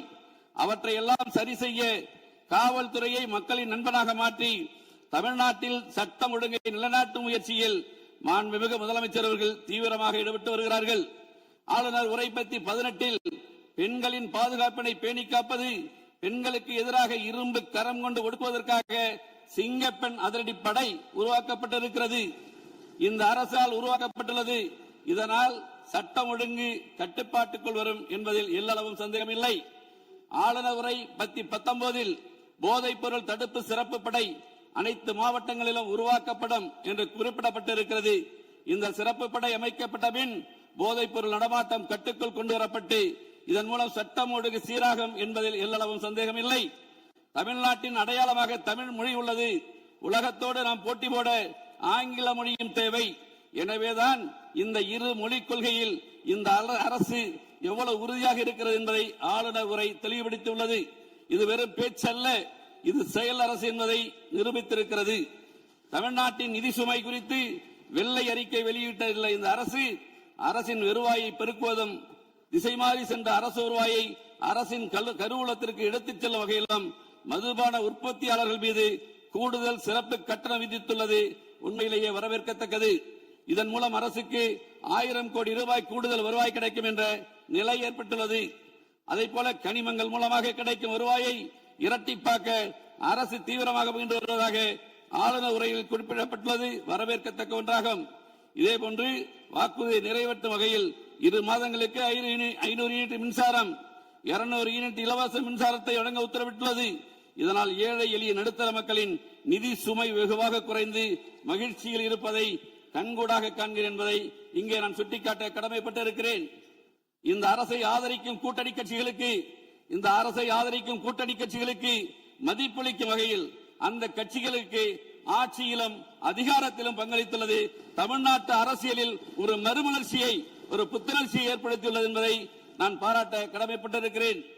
பொதுமக்கள் நலனை கருத்தில் கொண்டு 717 மதுபான கடைகளை மூடியது, பயிர்க்கடன் பெற்ற விவசாயிகளுக்கு கடன் தள்ளுபடி செய்தது, கல்வியை பொது பட்டியலில் இருந்து மாநில பட்டியலுக்கு மாற்ற நடவடிக்கை எடுத்தது, கச்சத்தீவு பிரச்சனைகளுக்கு தீர்வு காண மத்திய அரசை வலியுறுத்தியது உண்மையிலேயே வரவேற்கத்தக்கது. அதற்காக இந்த அரசை நான் மனதார பாராட்ட கடமைப்பட்டிருக்கிறேன்.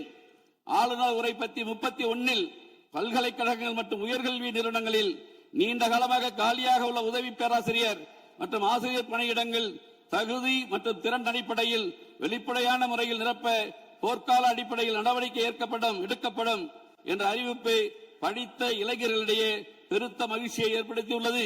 இந்த அறிவிப்பு இளைஞர்கள் அரசு வேலை பெற வழிவகுக்கும். இதை நான் மனதார வரவேற்கிறேன்.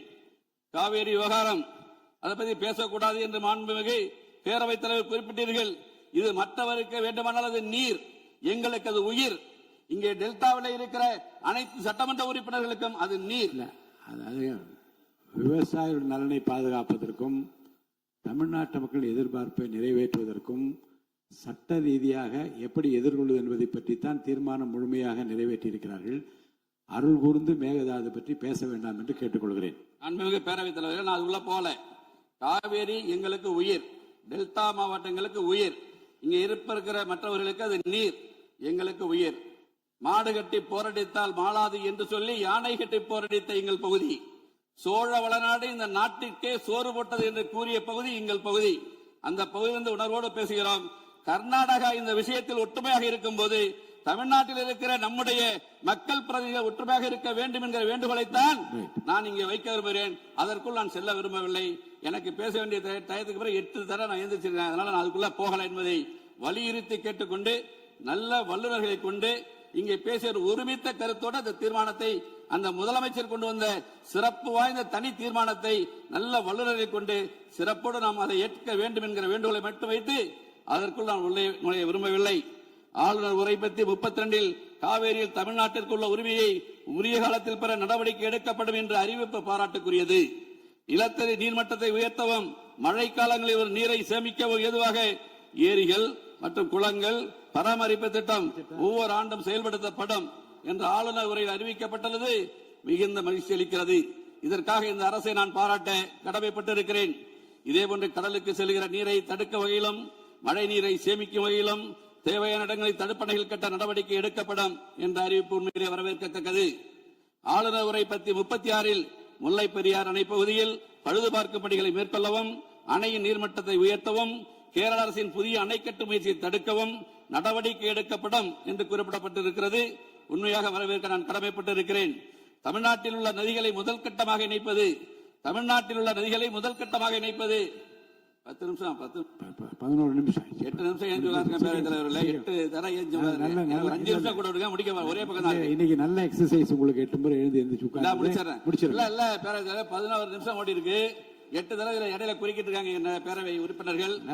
ஒரு 4 நிமிஷம். தமிழ்நாட்டில் உள்ள நதிகளை முதற்கட்டமாக இணைப்பது மற்றும் தென் மாநிலங்களில் உள்ள நதிகளை இணைப்பது ஆகியவற்றை மேற்கொள்ள இந்த அரசு தீவிர முயற்சி செய்யும் என்ற அறிவிப்பு தமிழ்நாட்டு மக்களிடையே பெருத்த மகிழ்ச்சியை ஏற்படுத்தியுள்ளது. நிறைவேற்றார். அதேபோன்று இதேபோன்று அரசு துறையில் உள்ள காலி பணியிடங்களை நிரப்புதல், சிறந்த மின் ஆளுமை சேவைகள் பொதுமக்களுக்கு வழங்குதல், ஒலிம்பிக் உயர்திறன் மையங்கள், மேலும் தொழில் வளர்ச்சிக்கான அரசாக வேளாண் வளர்ச்சிக்கான அரசாக இந்த அரசு விளங்கிக் கொண்டிருக்கிறது. ஏழையின் சிரிப்பில் இறைவனை காண்போம் என்ற பேரறிஞர் அண்ணா அவர்களின் பொன்மொழிக்கேற்ப ஏழைகளுக்கான அரசாக, ஒடுக்கப்பட்ட மக்களுக்கான அரசாக, சிறுபான்மை மக்களுக்கான அரசாக இருந்து, மதசார்பற்ற அரசாகவும் சமூக நீதிக்கான அரசாகவும் இருந்து பொதுமக்களின் நெஞ்சங்களில் இன்றைக்கும் சிம்மாசனம் போட்டு உட்கார்ந்திருக்கிற நம்முடைய முதலமைச்சரை மனதார பாராட்டுவதோடு இந்த நல்லாட்சிக்கு தோள் கொடுப்பதில் சட்டமன்ற உறுப்பினராக நான் பெருமகிழ்ச்சி அடைகிறேன்.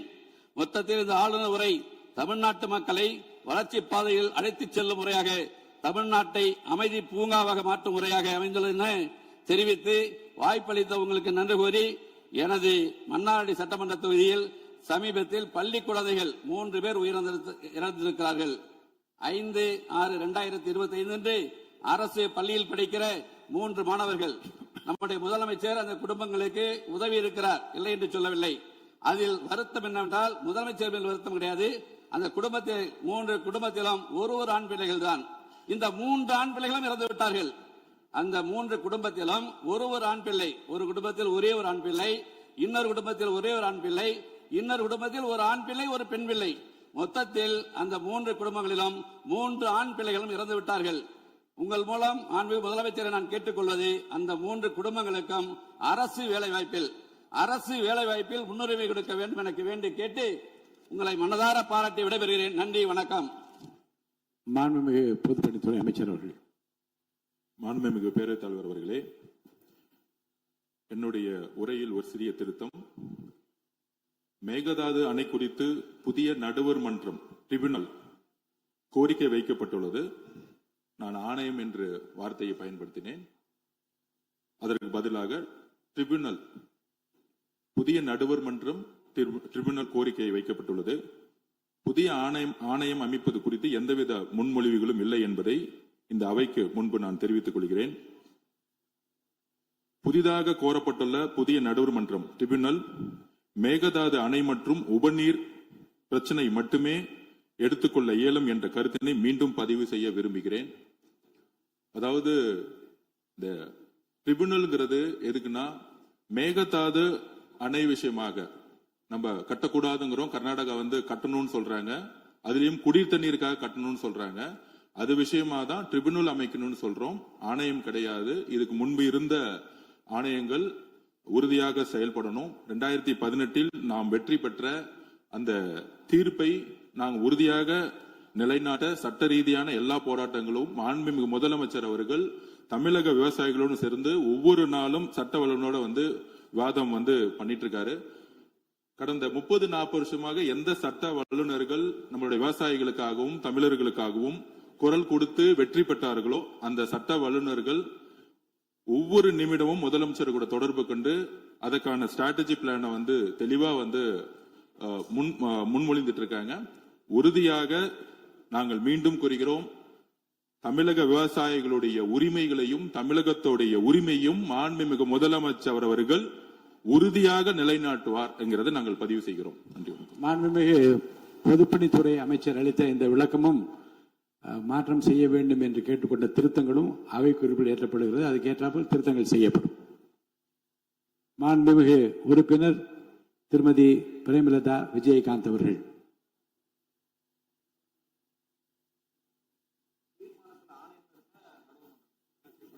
இந்த விளக்கு இப்போ விளக்கு உட்காருங்க, தயவுசெய்து உட்காருங்க. தயவுசெய்து திரும்ப அதை பத்தி பேசாதீங்க. இல்ல இது பாருங்க, நீங்க தயவுசெய்து உட்காருங்க.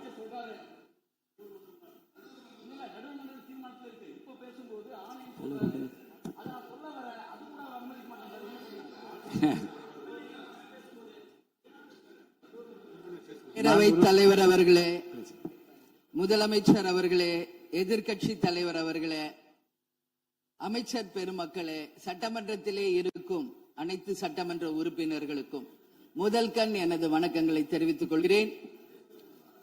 52 ஆண்டுகள் முடிந்து 53வது ஆண்டில் அடியெடுத்து வைக்கும் நமது முதல்வர் அவர்களுக்கு உங்கள் அண்ணன் கேப்டன் விஜயகாந்த் அவர்கள் சார்பாகவும் தேசிய முற்போக்கு திராவிட கழகத்தின் சார்பாகவும் எங்களுடைய மனப்பூர்வமான பிறந்த நாள் வாழ்த்துக்களை இந்த அவையிலே தெரிவித்துக் கொள்கிறேன்.